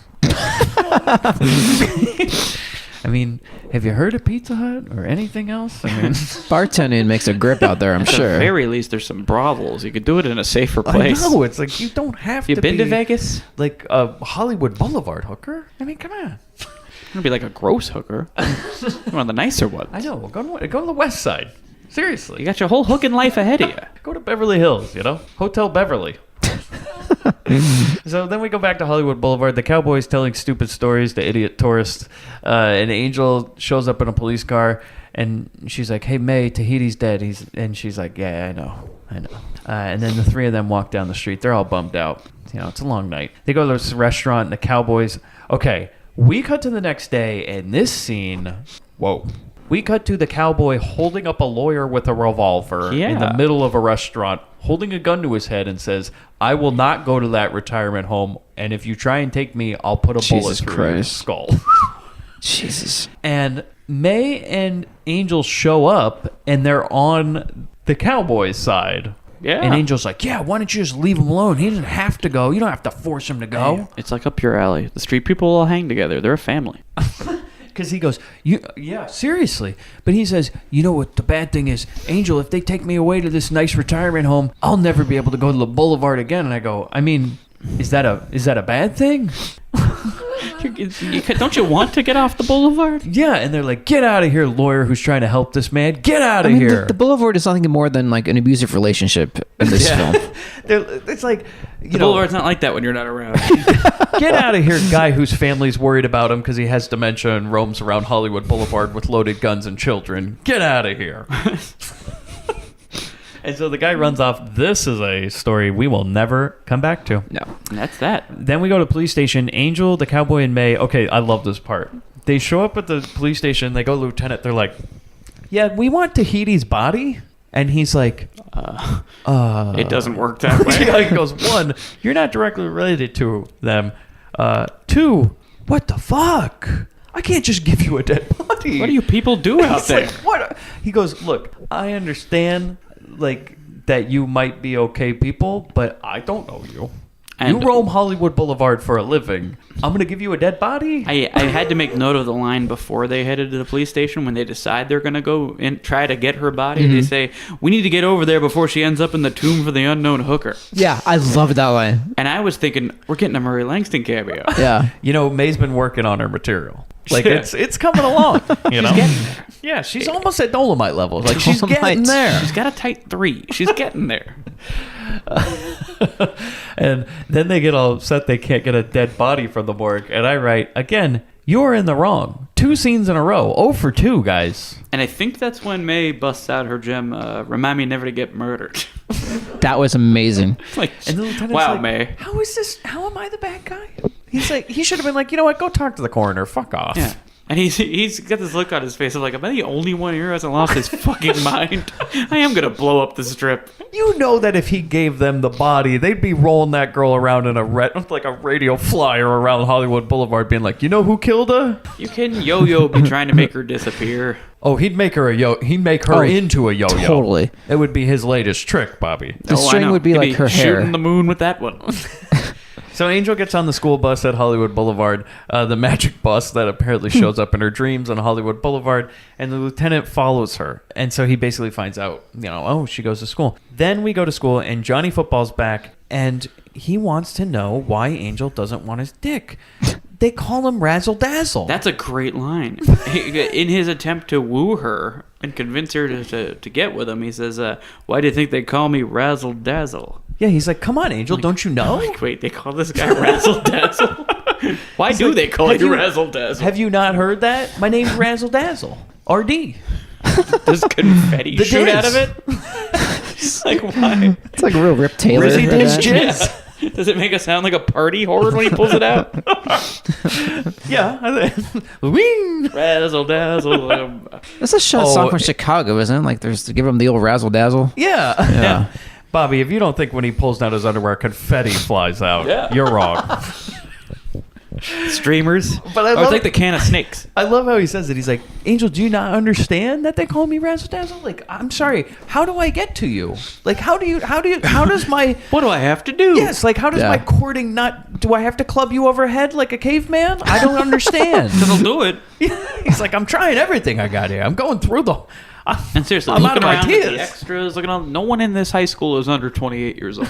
Jesus Christ. And like I said, everybody's like 2 feet taller than her. So we go to the locker room and I write, just an excuse for boobs. Yeah. Because nothing We happens. got to get it in there. And again, we've established that Angel's a 15-year-old, so how about showing some of those classmates naked, guys? And How is that not problematic? that is a problem for everybody but the guy who wrote that IMDb review. Right. Because he's in love with I wonder this if he scene. found that girl. I bet they ran off and they're happy together. They As went to he- Tahiti. Do you think he sucked an egg down and kissed her picture? You know he did. Sucked an egg down and kissed a VHS tape. So we go to the killer's room. By the way, speaking of the VHS tapes, the cover for this movie, the poster art, like my wife looked at it and went, "This looks like a Disney movie." Really? Because they do this split thing when you Yeah. show her in the school outfit, Yeah. and they also show it's a her. real in- Freaky Friday. Yeah, and they're smiling like this. Yeah. You don't. Okay. Nothing about that cover tells you this movie's about a necrophiliac serial killer. So then, okay, I didn't like this. So the killer's working out again on his homemade materials. Yeah, we go back to the world's creepiest workout video. He has a bar, but he's put cinder block weights on it, and I go, that's more work than buying the weight set. True. I don't know if it's cheaper, but it's a hell of a lot more to do. Yeah, I was like, this takes some dedication. Like, just go steal some weights, Well, man. I think one thing, if nothing else, we've learned that this guy commits. I mean, he does. I mean, this guy has follow through. Could you imagine him just outside setting concrete, and somebody walks by like, hey, what you doing, John? Oh, just making my own weight set. They're like, well, I'm glad you found a new hobby other than murdering prostitutes. It's One day at a time, John boy. One day at a time. somebody sees him walking down the hall with his groceries. Like, hey, what'd you get, John? And then he drops it, and it's just 50 egg cartons, and they're like, oh, well, okay. Good talk. See you later. He goes to the doctor. They're like, we got to talk about your cholesterol, dude. It is bad. What have you been sucking down eggs all day? John, do me a favor. Next time you're sucking down an egg, only the white. Okay, leave the yolk. Huh? Come on. So we go to nighttime in the cesspool, is what I write. Yep. Which is Hollywood Boulevard. Some guy walks down the halls of a porno theater with a flashlight, going. That's got to be the worst job. Oh my One God. of the worst Boys, jobs. Yeah. zip them up. Yeah, they hand him a fucking flashlight and go ahead. Go interrupt. Go look at some dicks. Then there's two flashlights. One has a UV light, and the other's just like a regular light. Yeah, it's kind of... Yeah, serious. Is it his job, or is it more like when you go deer shining? Oh, I thought you were going to say, is it his job or is it his pleasure? It's an adventure. That's one of the only jobs in the world where you say your job description is looking for dicks. Like, that's your job description. Also, why? Like, we know That's why why they're people, there. Like, we know why people are going to porno theaters. Why you gotta harass your own customers? Yeah. It's supposed to be the cops go through with the Honestly, flashlight, not the guy working there. Leave Fred Willard alone. But this is my favorite part. He catches the killer, not jacking off. Hey, fuck you. This is a nice establishment, okay? Get your goddamn feet off that seat. Those seats are for gyms. Am I right? The one thing they're really upset about in this theater is that somebody put their shoes, on a jizz seat. Oh my god. With all the other things that have been on the seats. They're mad about those shoes. They You know- don't know where they've been. No, you know what the problem is? He wasn't worried about the seats. He was worried about the shoes. Where Hey, those shoes have been. Those look like nice shoes. But he talks to the killer like this guy has just like murdered a child. He's like, get your fucking feet off that seat, sick son of a bitch. shit. And then he goes outside and gets a cop. And at first I'm like, Yeah. dude, We're gonna hang this guy in the town square for putting his feet up on the seat. because by the way, the killer puts his feet down. But he goes outside and he goes, I think I saw the killer. And I'm like, well, that wasn't established. Can you at describe all. his shoes? Yeah. And so then the cop comes in and he's like, ah, shit, he was right here. That jizz monkey was right here. And then the cop shines his flashlight and he goes, there he is. And they catch him and then they just run off. But they get him. Okay, so the next shot is we go to the police station. This movie, you think we're going to get a little bit of misdirection or something. They bring in the usual suspects, right? He's one of them. Benicio's on one end. That's right. Say the line, please. We got Harry from Christmas Evil sitting there. And so Give me the keys, cocksucker. she's like, I don't know. I think it's the second one. He's not the second one. She's like, it was dark. And then when they're walking out, she notices those shoes. And she goes, that's the guy. And points at the killer. Those fucking shoes, man. Well, again, I think they have like spurs on Yeah, them. she says that they have spurs. And like they jangle. Like they're like. You must have picked them up from Cowboy. Yeah. It's all Maybe- cahoots, man. yeah. They're all working together. Well, instead of like how Buffalo Bill was collecting the skin, he was collecting various hooker accoutrements, I guess. You know. This one had spurs. So this scene is great. Okay, what happens, Bobby? She fingers him. I beg your pardon. No, she. Come again. They notice that once she notices him, then they also notice that one of the deputies inside the room still has his gun in the holster, which is a big no-no when they do these lineups. And they try to warn him, but the killer has already spotted this. And they get on the intercom and go, will the deputy please leave the room immediately? But it's too late. Will the deputy with the gun out? Hey, that guy's got a gun. Just out. It's not even buttoned. So he grabs him, takes the gun out, fucking kills him, starts shooting other Shoot through the people. window. Yeah, through Here's the the thing, glass. She doesn't really notice the shoes until he makes a turn to go for the gun. And so, killer guy, if you just chilled for a couple more seconds, they were dismissing the whole lineup. You could have Yes. gone back to the porn Yeah. theater and Yeah. been fine. Done. You wouldn't have had to shoot your way out of here. Yeah, you could have finished. Home before 5. No problem. You'd have beaten the traffic. Beating something. But I this call is, my dick the traffic this is when I looked at because the... it doesn't go anywhere.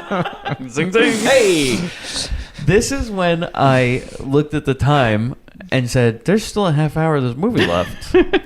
And the killer's murdering cops. Like, This really accelerated. where are we going to go?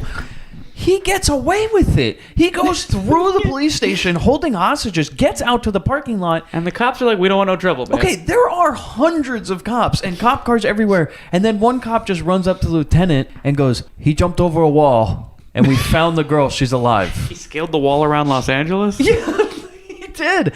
And they're like, damn, he got Yeah, away. is it the ice wall? He How didn't did he get away. Like, He didn't get away. There's Get in no your cars way. and go find him. fucking maniac cop didn't get away. But, you know, fucking Rampart, they're Yeah. like, well, That's just what how are we it going to do? goes. White guy in Los Angeles. What are we going to do? We were on break.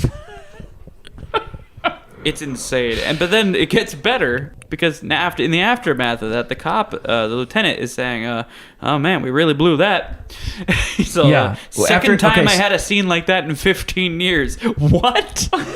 This has happened before? To give this context, he has driven Angel home, and he says, this is the second time this has happened in 15 years. That shouldn't be. Yes, I Like, write. how does he still have a job after it happened the first time? I just wrote internal affairs, please. Like, what the fuck, man?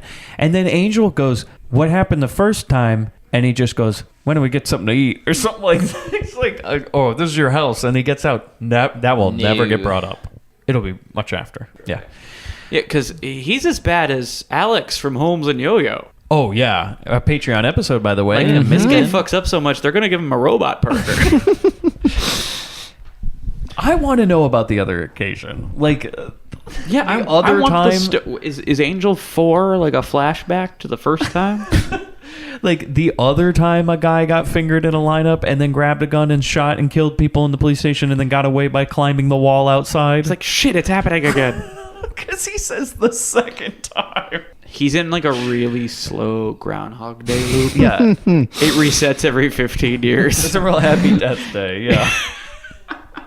So then the lieutenant goes into Angel's house and he's like, I want to see your mother. The whole charade's broken up. Basically, he gets into Angel's mother's room and we find out that not only there's nobody living in there, it's just a mattress. The only thing in the room is a bed frame with a mattress. And she explains the story that her mom ran off with some dude she met 3 years ago to go to New York. And as Angel puts it, knowing her, she probably got dumped in Cleveland. I wrote, hey-oh! Like, you've been hanging out with me too much. She's bringing that Catskill bullshit in here. Did anybody notice when she said something about, like, her dad's been gone for 9 years, why he left? I didn't catch why. Because she didn't really say, she's like, Because dad at left some point 9 she talks years about ago. how she believes her dad's coming back, and the lieutenant's like, no. Okay, because there are parts when, Donna's going to have one of the greatest monologues in a little bit, which we'll explain a little bit more. But at this point, we know that her dad left 9 years ago. Her mom left 3 years ago with a guy who said she was going to New York. She got dumped in Cleveland. Should have gone to Santa Fe. But Angel's convinced that her dad is going to come back and get her at some point. And Aren't we all? Then the cop goes, wait a second, so you've been on the street since you were 12? And she goes, yeah, I just put on some high heels, some sexy clothes, and made a living. Hey, Chuck. Got a real problem with this movie here, Chuck. You're making me real uncomfortable. Chuck, come on. What is this about, man? She also says this like it's completely normal. Like, you would have done the same thing if you were in my situation, right, ladies? Ladies? Anyone? Hello? Is this on?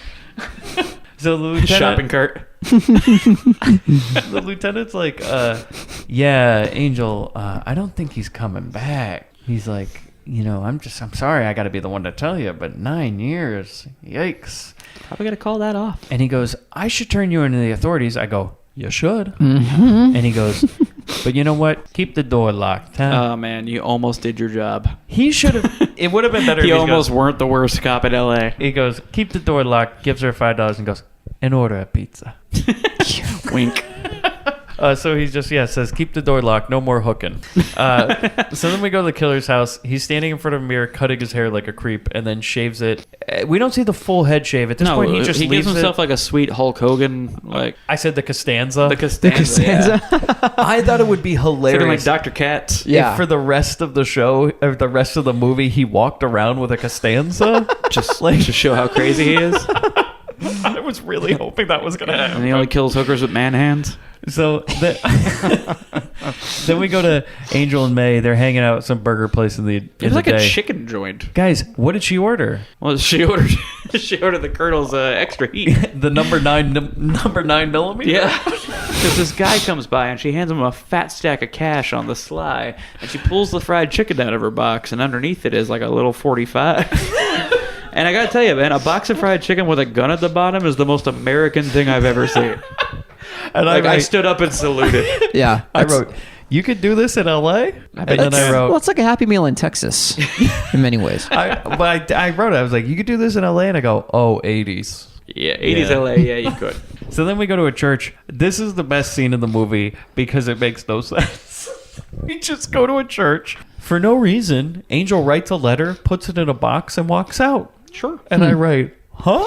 It's to Santa Claus. Like, they rented a whole church just for this scene. Did It's a they rent very it? elaborate church, by the way. Did they rent it or did they get it in one take? Well, the problem is that not only is there a wide shot, there's a close-up of her putting it in the box So they and went everything. inside the church and did a whole... Fuck me, why? They must have known somebody. Do you think they cut out something like maybe she knew a priest or something and Cheech she was Marin leaving showed him up? a note? Yeah, Cheech the priest. I see what I could do, bro. You just need to chill out, man. Smoke some of this, Angel. Yeah, man. All you gotta do is put this letter in this box. So then we go to the Cowboys Both home. of them made a cameo. Okay, this is somewhere you should never go, is a demented cowboy's home.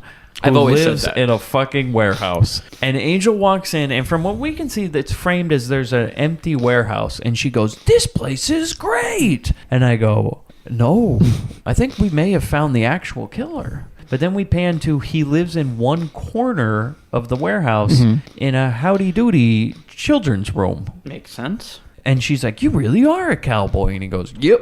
Now I'm going to teach you how to shoot." And yeah, we start doing some target practice inside this warehouse. Just want to point out that 3 years later, RoboCop and Lewis are doing that in a warehouse. With a bunch of mannequins that he shoots on the other end of the warehouse. And he's like, "Check out my aim. Right for the head. Headshot only, Angel. By the way, aim for the head." And that's when she goes, "Jesus, I thought those were toys." And he goes, "Oh, no, it's nothing. My demented ass self. I got live rounds in them now, but when I go out in public with the kids, I got these fake ones. Yeah, the ones I that just killed lied Brandon to Lee." the police. Aw. But that's what he has. Yeah. I'm like, no.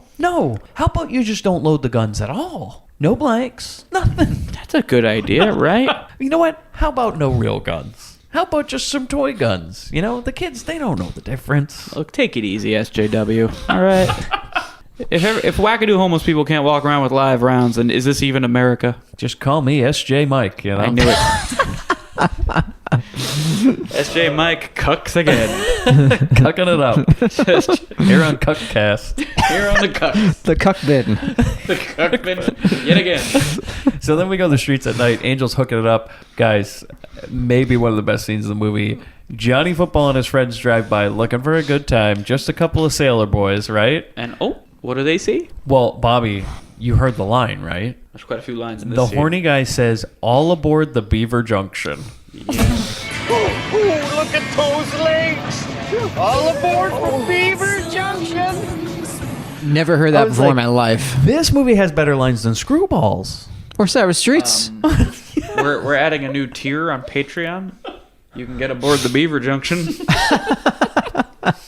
The Beaver Bin. We're still working out what the reward is. All aboard the Beaver Junction. And so that, Can you add that to our theme song? all aboard At the beginning? Maybe also one of these Oh, other ones, God. Chris. We'll see. Because so Johnny Football and his friends, they're like, "Oh, hey, let's go pick her up because we know her." Yeah, they zip by and just kind of real quick in passing, they notice that their friend from school is a hooker on the street. Yeah, and they pull a Bobby DeVito and like chloroform her ass and bring her into the car. We go into a back alley. They've taken Angel back there, and she's like, and they're trying a new approach to flirtation now. Everything else has failed. Yeah. We have the line, "Come on, Molly, show us your whisker biscuit." again, these lines. They're some clever fellas. Some new material here. And This is like if Screwballs went wrong, Bobby. This is like if Screwballs was a drama. went more wrong. That's what we said earlier. That's the movie these guys That's are in. the It's loose screws, but really serious and upsetting. And they threaten her sexually. Well, hold on. Johnny Football says, we aren't going to let you go because we want to teach you the new meaning of gangbang. And It's I have the an new issue with this gangbang. because that's actually the old meaning of gangbang. But you know Unless what? I'm mistaken, their plan is to all have sex with her at the same time. That's already a No, gangbang. you don't understand. They were going to involve the football. Oh, It was all part of an elaborate football play. that is a Remember new how I meaning. said the button hook? Yeah, because one of them was going to come out like the chubby guy in the back seat was going to come out like John Madden and draw up the play and all these things. So it just didn't happen. That Well, here's a guy who's not going to take no for an answer. Boom! then she He's going to says, bring out the six-legged turkey. okay, now this is also where I was a little upset. Is she says, "Look, guys, I don't want to get pregnant," and I go, "Whoa. That wasn't mentioned before." Yeah. And also, these guys are like, "Well, Johnny Football says tough shit, bitch, because we don't use rubbers," and I was like, "Okay, hold on for 1 second. One, You've kidnapped this girl in intention of raping her to get her pregnant?" I'm like, that's sick on a whole nother level. It's not. It's absolutely. It's reprehensible. It's disgusting, and also, that's your fucking plan. leaving proof that you did this? Yeah, I'm like, I mean, I know Yeah. they're called fetishes, but Jesus, this is very specific. It's weird, man. So she says, I never thought I'd miss the guys from Savage Street. I thought And their comparatively happy-go-lucky approach to sexual assault. Bobby, I never thought I'd miss huge erection. Oh Yeah, my the Loose god. Screws guys are angels. was one of the names No, of really, Loose they, Screws. they Yeah, are, you they are remember angels because hearing they about die that. at the end. Oh god! And that's when she However- says, "Okay, I got some condoms in my purse." And the guy in the back seat, so John Madden goes, "Wait, guys, maybe we should. No telling what we might catch from this slut." Just like, okay, Are we having fun yet? Can we tone it down? Hey, Chuck. Nah, you're all right, Chuck. So she brings out a gun, points at Horny, and she tells him, she's like, "Get out of the car." And they're like, she's bluffing with that loaded gun, and then fires a gun through a windshield. And then they all run out. She chases after him. Johnny Football's pissed his pants. Yeah, and she quips at him. Sure, it's look me up again, Rick, when you're toilet trained. Zing, like, zing. Jesus Christ, you've had a Bang. gun for like 8 hours, and you're already like Roddy Piper. Now, what you're going to want to do is point this at the man and say a one-liner. Put the fear of God into him. Try this. Why don't you look me up when you're toilet trained? Oh, if only we could have had Angel and Bronson as partners. Oh, that would have been amazing. No, or this movie starring Charles Bronson. Yes! Oh my Lieutenant. god. Yeah, I'm a high school girl, but I'm also a hooker. I'm going to go undercover by going under the covers. But he gets under the bed. Yeah, actually, this whole time, Yeah. he's been under the bed watching, waiting for the right time. You looking for a good time, sailor boy? Yeah, how's $20? Hey, you gotta buy it, not rent it. You got a strong grip? So then we go to I the call this locker one room. the floppy Quasimodo. We go. Hey, Quasimodo. Oh, come on, Molly. Show us your whisker biscuit. Listen, you guys, if you know what's good for you, you let me go right now. Oh, no. We're going to teach you a new meaning of gangbang. Please, wait. You don't have to force me. I'll do anything you want. Look, I just don't want to get pregnant. Tough shit, bitch. Because we don't use rubbers. Please, I've got some right here in my purse. Hey, Rick, maybe we should. No telling what we might catch from this slut. Okay. I always keep them with me. Ah! Go ahead, make your move, but I'll blow his fucking brains out. Rick, don't anybody move! Look me up again, Rick, when you're toilet trained. Guys, how do we follow up a real tense, almost rape? Let's get some nudity in there, huh? Yeah. Well, we didn't get to see any last scene, so we sure as hell got to see it now. Soft and hard. Don't want to leave anybody hanging. So the girls are gossiping about how Johnny Football told everyone that Angel's a whore and had sex with all three of them, and Angel runs away. And there's everyone a- just accepts this. But there is a part Yeah. where one of the girls goes, "That's a shame. I liked her." It's Real like, shame. how does that change anything? Oh, because they also said, also, she's a hooker on Hollywood Boulevard. And they're like, of all places, the Boulevard. And I they mean, come accepted this on. fake news Yeah. as if it's gospel. Yeah. Hashtag angel whore. Like it wasn't even a meme or anything. Yeah. How do you know it's fucking true? Going through the place. I want to see like old-timey hashtags. Like before there was the internet. Like just people pressing the pound key on their phones yeah. and then saying catchphrases at each other. So, Three's all right with me. just spray painted all over town. So teacher, okay, basically then Angel runs out and she catches the counselor and Johnny Football's like, I'm telling you, she's a hooker. She's a whore. She's a whore. I saw her on Hollywood Boulevard. She's selling herself. And the counselor's like, I know, Angel. She would never do that. This is when we also should say, I keep calling her Angel because it would be confusing. Her real name is Molly. Yeah, and anyone, when she's not hooking, people Yeah. call her Molly. But we'll just call her Angel. So she's like, I know, Angel. So they go into her locker and she looks through and then opens a folder and finds the gun in like a trapper keeper. And how the fuck does Johnny Football get to have the jurisdiction to like force people at school to open anybody's locker? Right. Yes. And also, And he's why is standing she- there. He's not in class. He's Yeah. just sort of. But why is she putting it in the trapper keeper? Yeah, it was a horrible idea. It's like the worst place to hide it. You got to open it for every class. We run into Napoleon Dynamite again. Holy shit. One of the craziest parts of this movie is he goes, Angel, I wanted to ask you out on a date. Here's all I have. And he's really He goes- Millhousing it up in He this goes, scene. I have $23 I saved up for a long time. Is it enough? Would that be enough? And she runs off crying, and he has this look like, did I do something wrong? He has no idea that was inappropriate. Yeah, I you was didn't have like- exact change. I was like, dude, first of all, this scene was written? This is so fucked up. Now, this guy didn't know he was in a movie. Sad music as she runs across the football field. Then we go to Lieutenant eating at a diner, like just outside, and Angel walks up crying. Okay, here it comes. My favorite scene in this movie, maybe, is the heartfelt monologue that Donna Wilkes is going to give as they're walking in front of a Japanese tea house where you can see Franco Nero and his buddies training in the background. Kampai. She says, you know, I've had sex with hundreds of men, but I've never had anyone that held me or loved me. I've never even had a boyfriend. I wake up every morning and I think this is the last day I'm going to have to do this. This is the last day this is the day my dad's going to come home. Jesus.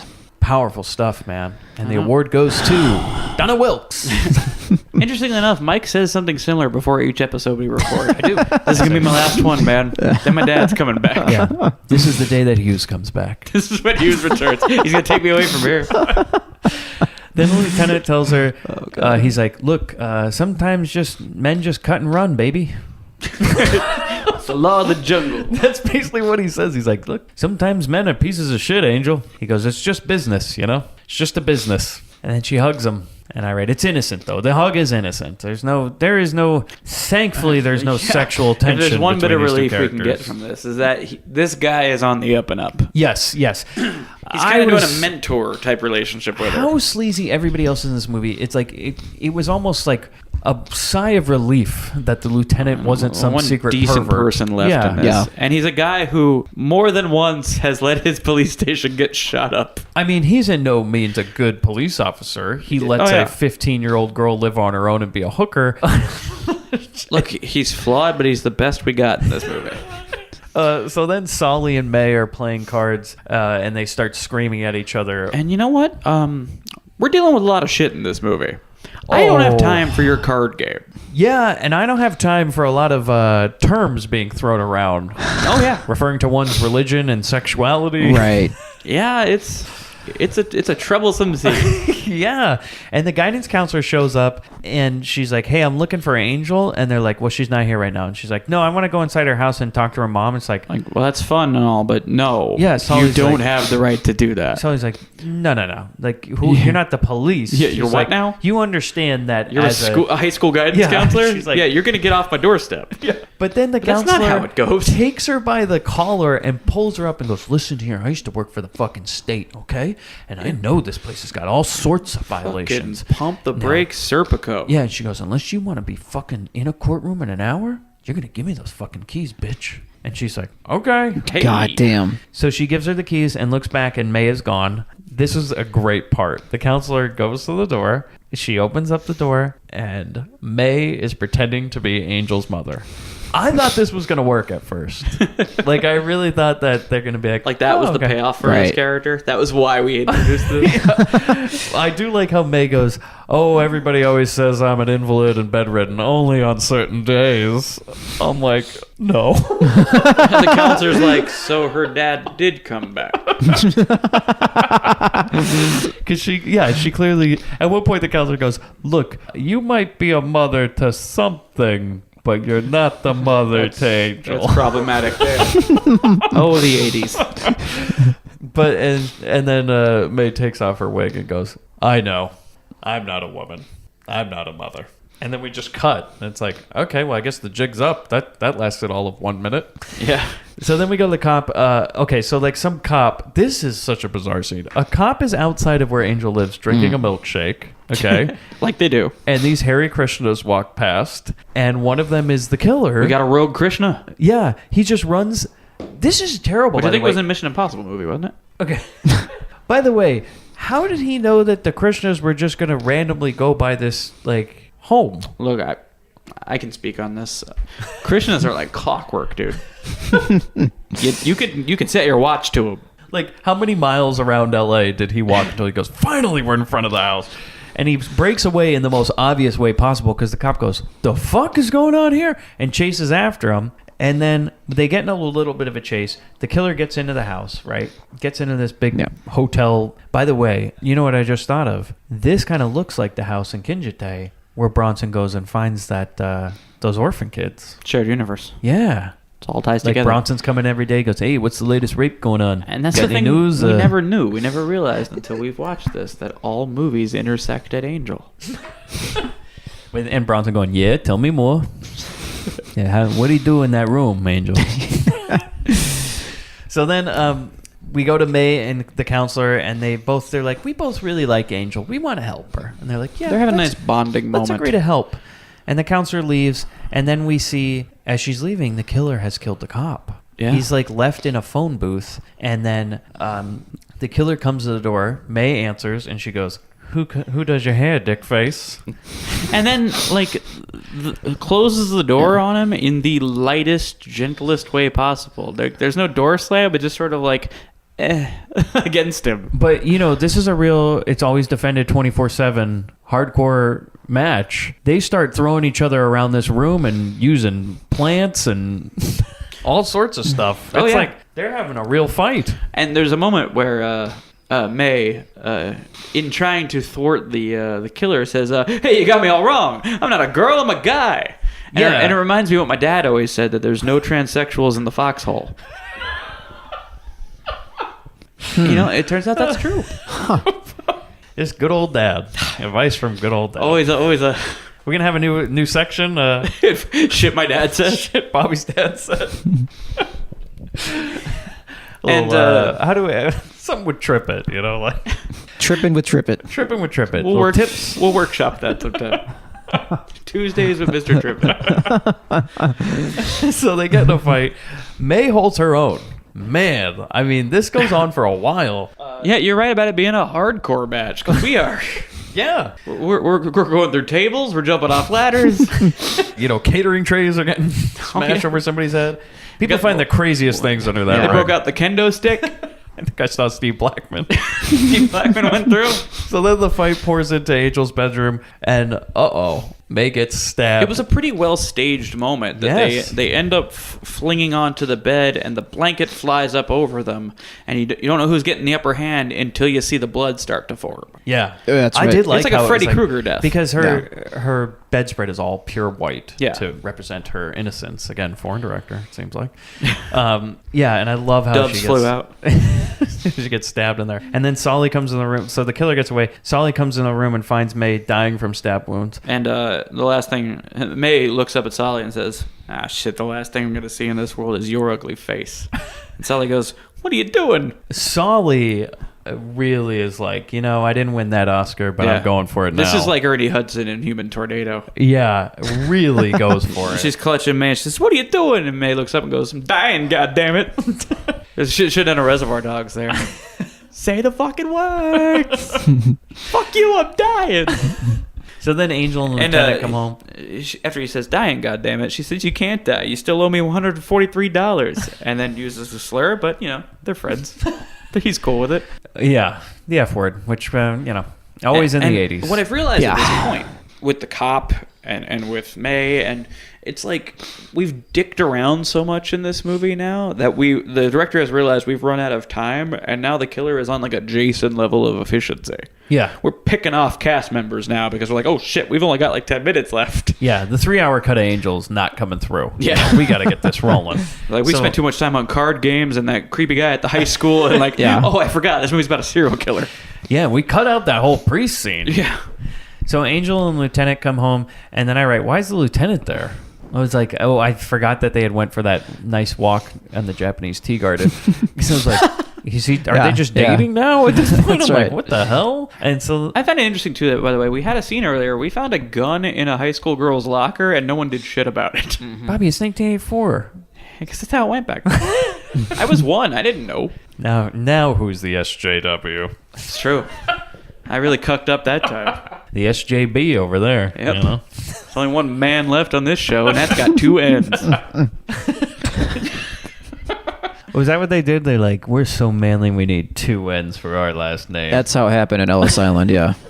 The guy At the table's like, now there's a man. right the second end. It was one man. Cut the one at an extra end. Compensate. For the giant penis we already have. Yeah, you just flopped your giant wiener on. Yeah. He goes, oh, we're gonna have to rent another one. You're gonna sign with this. Whoa, would you guys all come over here on this thing? Would you roll this across? Use it as an oar. And then you did the color guard. Twirled your baton. Chris is showing us now. It runs in the family. Congratulations, Chris. Well played, sir. Well played. Yep, get that extra wide angle lens out, everybody, for the Instagram. Your regular Rudy Ray Moore. So he finds the cop dead. Okay. The lieutenant finds the cop dead in the phone booth. Angel comes to the apartment and finds, one of May's boas. And she's like, thinking to herself, but May would never let a boa. It's true. Like, you can't, that's like the American flag. You can't let a boa hit the ground. Absolutely not. So she's holding it in her hand. She knows something's wrong. It's a distress symbol. Yeah, Solly comes out and she's like, Angel, don't go in the bedroom. Lieutenant comes in. He makes the call. Solly comes out and finds Angel's leaving the house and she's got a gun. But this, the only problem is that Angel didn't soak in the tub naked. No, big She problem. didn't pull a Linda. She didn't take a bath before the killing. She didn't cleanse herself. I'm all right with this. So then we go to the streets, and basically what happens is that Angel walks through the streets holding a gun in This the is open. like Ms. 45 now. Yes, and people are like, oh, fuck, hooker with the gun! And they're like running. We knew this day would come. People are walking away frightened, like they should be. Lieutenant's also like looking for her, and he gets the cowboy to help. And like basically, they find Angel walks past the Krishnas, and for no reason, the little tramp Yo-Yo shows up again for like no reason, just to warn where have you Angel. been? Yeah. He's like, hey, that Krishna's deadly. And she spins around and he runs away. And like, there's a big, long, like, chase scene. And this chase is absurdly boring. Yes. Like, they put no effort into making this interesting. The one standout part is what appears to be a straight arrow cameo in the background. So the straight arrow does drive through in the background. It is we got the big Sans circular bubble window wheel. on the side. Yes, it's crazy. It's not yellow. Like no. it's like they're in mid paint change. But it has the lines. Yeah. It looked so much like the So I straight think we arrow. can all agree where that's going. Yep. Yeah. The real thing we need to figure out is where it's headed. Where did it come from? Where did it go? So basically, Like Cotton Eye Joe. this all ends. Like, we don't need to go through the details of the chase. What No, happens because is it's padding at this point. they get the killer down an alleyway, and the cowboy shoots him dead. Yeah, things are looking dire, and then By the suddenly, way, speaking of RoboCop, shoots him like fucking Murphy. oh yeah, He shoots this guy like 20 times. Jesus like, bang, Christ. bang, bang, bang. And there's all these squibs going off and everything. And the killer he gets down and his like back's on a dumpster or like a wall or something. It's almost like Murray Langston's going to pop out and goes like, hey, could you keep it down out there? pops up out of the dumpster. Trying to sleep in here. Trying to sleep in here, dum-dum. Nice going, dum dum. And like any proper policeman who knows procedure, they walk away from the body. Just leave him there. Well, they also stare at him as he's dying. Yeah. And in his last words, he goes, it hurts. Yeah. It hurts. They want to watch It his hurts. soul leave his eyes. Yeah. And that's when 'Cause everyone's fucking go, cold in the this movie." soul's leaving right... No. Okay, we can go. And they're like, well, who wants brunch? And they all just walk away, and we get weirdly upbeat music considering half the cast got murdered. And then Murray Langston pops up and goes, oh, they're going to blame this on me. And a shopping cart rolls by. And credits. Yeah. So, yeah. Hell that's yeah. the first in the Angel trilogy that's actually 4 movies. Yep. So, recommendations? Hell yeah. Yeah. Yeah. I This totally is, agree. like Hell we said yeah. at the beginning, I think we were all on the same page. This is peak Grindhouse, man. This is Now- just like Savage Streets. It's definitely the cousin to that movie. It is in no way a good movie. Hell no. Do not show it to anybody. Honestly, that's it's not even sensitive. that fun of a movie, but it's a good representation of what kind of movie this is. But I find it, like, I thought it was an enjoyable watch. Like, it's because I like these type of movies. Yeah. I thought it was great. It's so sleazy. Yeah, this is exactly what you would hope a Grindhouse movie is going to be. And they rarely get this sleazy. But man, this movie... And it covers a lot of the, like, if someone doesn't really know what a Grindhouse movie is, you can show them this. Yeah. And be like, Yeah. a lot of this. This or Savage Streets, maybe even this first. And that would be as a hell of a warm-up. double feature. Yeah, you want to start on this one and then do Savage Streets because Savage Streets. my is a God, little that'd be goofier. amazing, yeah. It's a hell of a double feature. Yeah. It's a hell of a night at the old 42nd Street. Guys, I can't even wait to see the second Angel because if it's anything like this one, we're in for a treat. Like, we're gonna it's go gonna through be all of them, great. right? Yeah. We're gonna eventually work our way. Well, the second one was made by the same guy, so Is you know it it's going to connected? be the same. Is this yes? So it is Okay, connected. good. So in the second one, Betsy Russell comes back as Angel, but older, and apparently like she has moved on and stuff, and she's coming back because there's another killer killing hookers. Perfect. Yeah. So, if only we did like a summer sequel month. If only that was a thing we did on this here podcast. Maybe that might happen. Yeah, maybe. We could have made knows? Angel a whole month, you know. We could. But yeah, I recommend this movie. So Chris, you enjoyed it? Oh, absolutely, hands down. Well, I'm glad we're all in the same boat. Yeah, What do you just a think? real good time. Now, in the Hughes meter, as we've established on a mini bin, Oh, if you're a Patreon boy. member, you know about this. We now have the Hughes meter. So it's how fast would Hughes watch this on YouTube? Is we're gonna guess for him. I'm gonna go ahead and start. I'm gonna say we're at a 1.5. I think on this. Yeah, yeah. Yeah, I'm going 1.5 too. What do you think Hughes would have issues with? It gets a little plodding. It's a little slow. I think he's Yeah. gonna tune out for some of the parts. Because if I recall, he didn't mind Savage Streets. No, he also doesn't like nonsensical things. So I think he'd have a big problem with the egg sucking. Yeah. And he would also be upset. He would be upset probably about, for some reason, he'd be really upset about the sponge bath. Yeah. And yeah, I think so. Because it wasn't a woman taking a sponge bath. Yeah, he would. He would also say, if you're gonna make a movie about a hooker, you gotta have. And we're like, all right. I'm like, hey, thanks for coming. So, guys, you hear that sound though? Oh my God. Oh, I think I do. Pulling through the red light district. Okay, so because Bobby, you mentioned it, why don't you go first? Okay. I think I know where that van was coming from. Not sure where it was headed, but I know where it was. Now, earlier, we already had a cop at the porn house, and we had a guy with a flashlight looking. I don't think he was looking for the killer. I think he was looking for those guys who were trying to record the movie earlier. Oh, damn it. And I think in quite a bit of haste, Bobby and DeVito had to load some old school 80s camera equipment into the back of the van to get the hell out of there because they knew the cops were on them. I like it. So you think they're just bootlegging pornos? Yeah, I think they were in the porn picture bootlegging so they could sell them later. Yeah, they had more than the feet on the chair. Yeah, they're running quite a racket once they got to the 80s. All of a sudden, the reel's missing, and you come out and you find these guys. That's about 7 years later after the van. Because I'm going to go, it's the same area. I thought they would be the ones running that theater. Oh. In the same vein. And they would be filming the videos in the van. The movies themselves, making the pornos in the van. And they're just literally getting it processed and spinning it into the theater on the reel and then taking the money. Making new ones and just getting laid. Basically, yeah, I do like stud films. Guys, it wasn't exactly 9 years. But what if all of a sudden, Angel goes, she hears, dun, dun, dun, dun, dun. She goes, Daddy? Oh,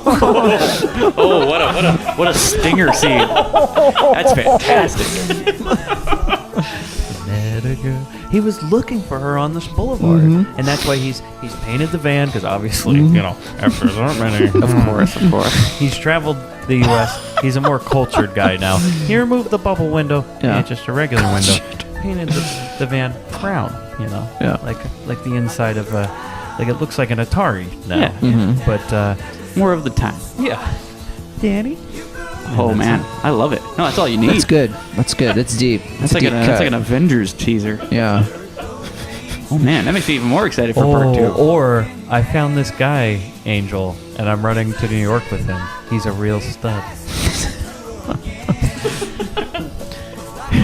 Or we also don't know about that last time in 15 years. When somebody from a lineup had to shoot his way out. Like, you just, in the distance, you heard, "Hey, Bobby!" And then he just grabbed a gun and shot his way out of there. Think of the lineup is, okay, now can you guys please turn to the left? Okay, drop your pants. Say the line, please. She goes, that's him. That is him. No question. And a van burst into the police department. Well, thank you for joining us on another episode of The Grindbin. You can find us at grindhousefilm.com, which I still need to update. Twitter, we're at GrindPod. Facebook, The Grindbin Podcast. Chris runs the Instagram. It's great. He's always posting weird DeVito memes. and all sorts of things. I'm actually petitioning Taco Bell to introduce the DeVito Dorito burrito in the very near future. So I'm gonna get a campaign going if everyone can help out. If you need my vote. Wow, every vote helps. Every vote counts, is what Chris It always could be says. a burrito or a taquito. Burrito taquito. Yeah. And if we haven't recorded it already, which we probably will at this point, get your Benny votes in. Yeah. So I'll cut that out if it's not the case. Right. You guys have anything else to add? No, we just landed the Crown International Auxiliary Theater, ready for the Bennies. So We've all rented our tuxedos. Yeah.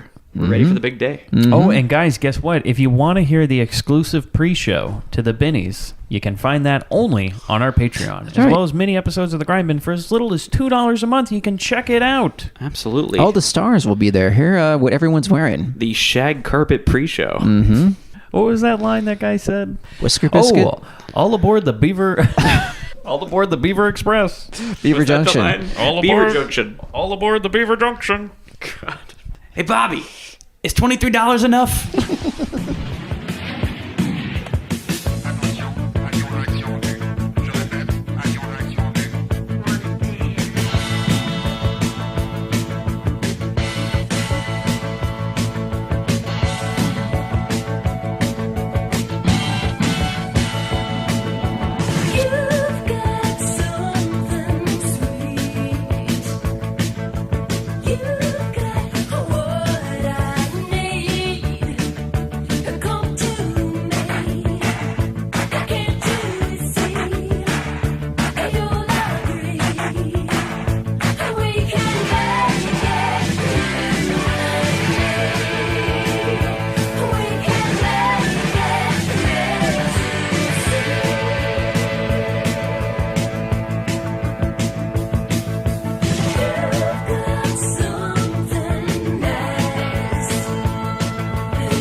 Hey, Bobby, I got the money. Yeah, I made the team. But you're a hooker. Get that goddamn thing out of your mouth. This book ain't got no real rhythm. Hello, sister.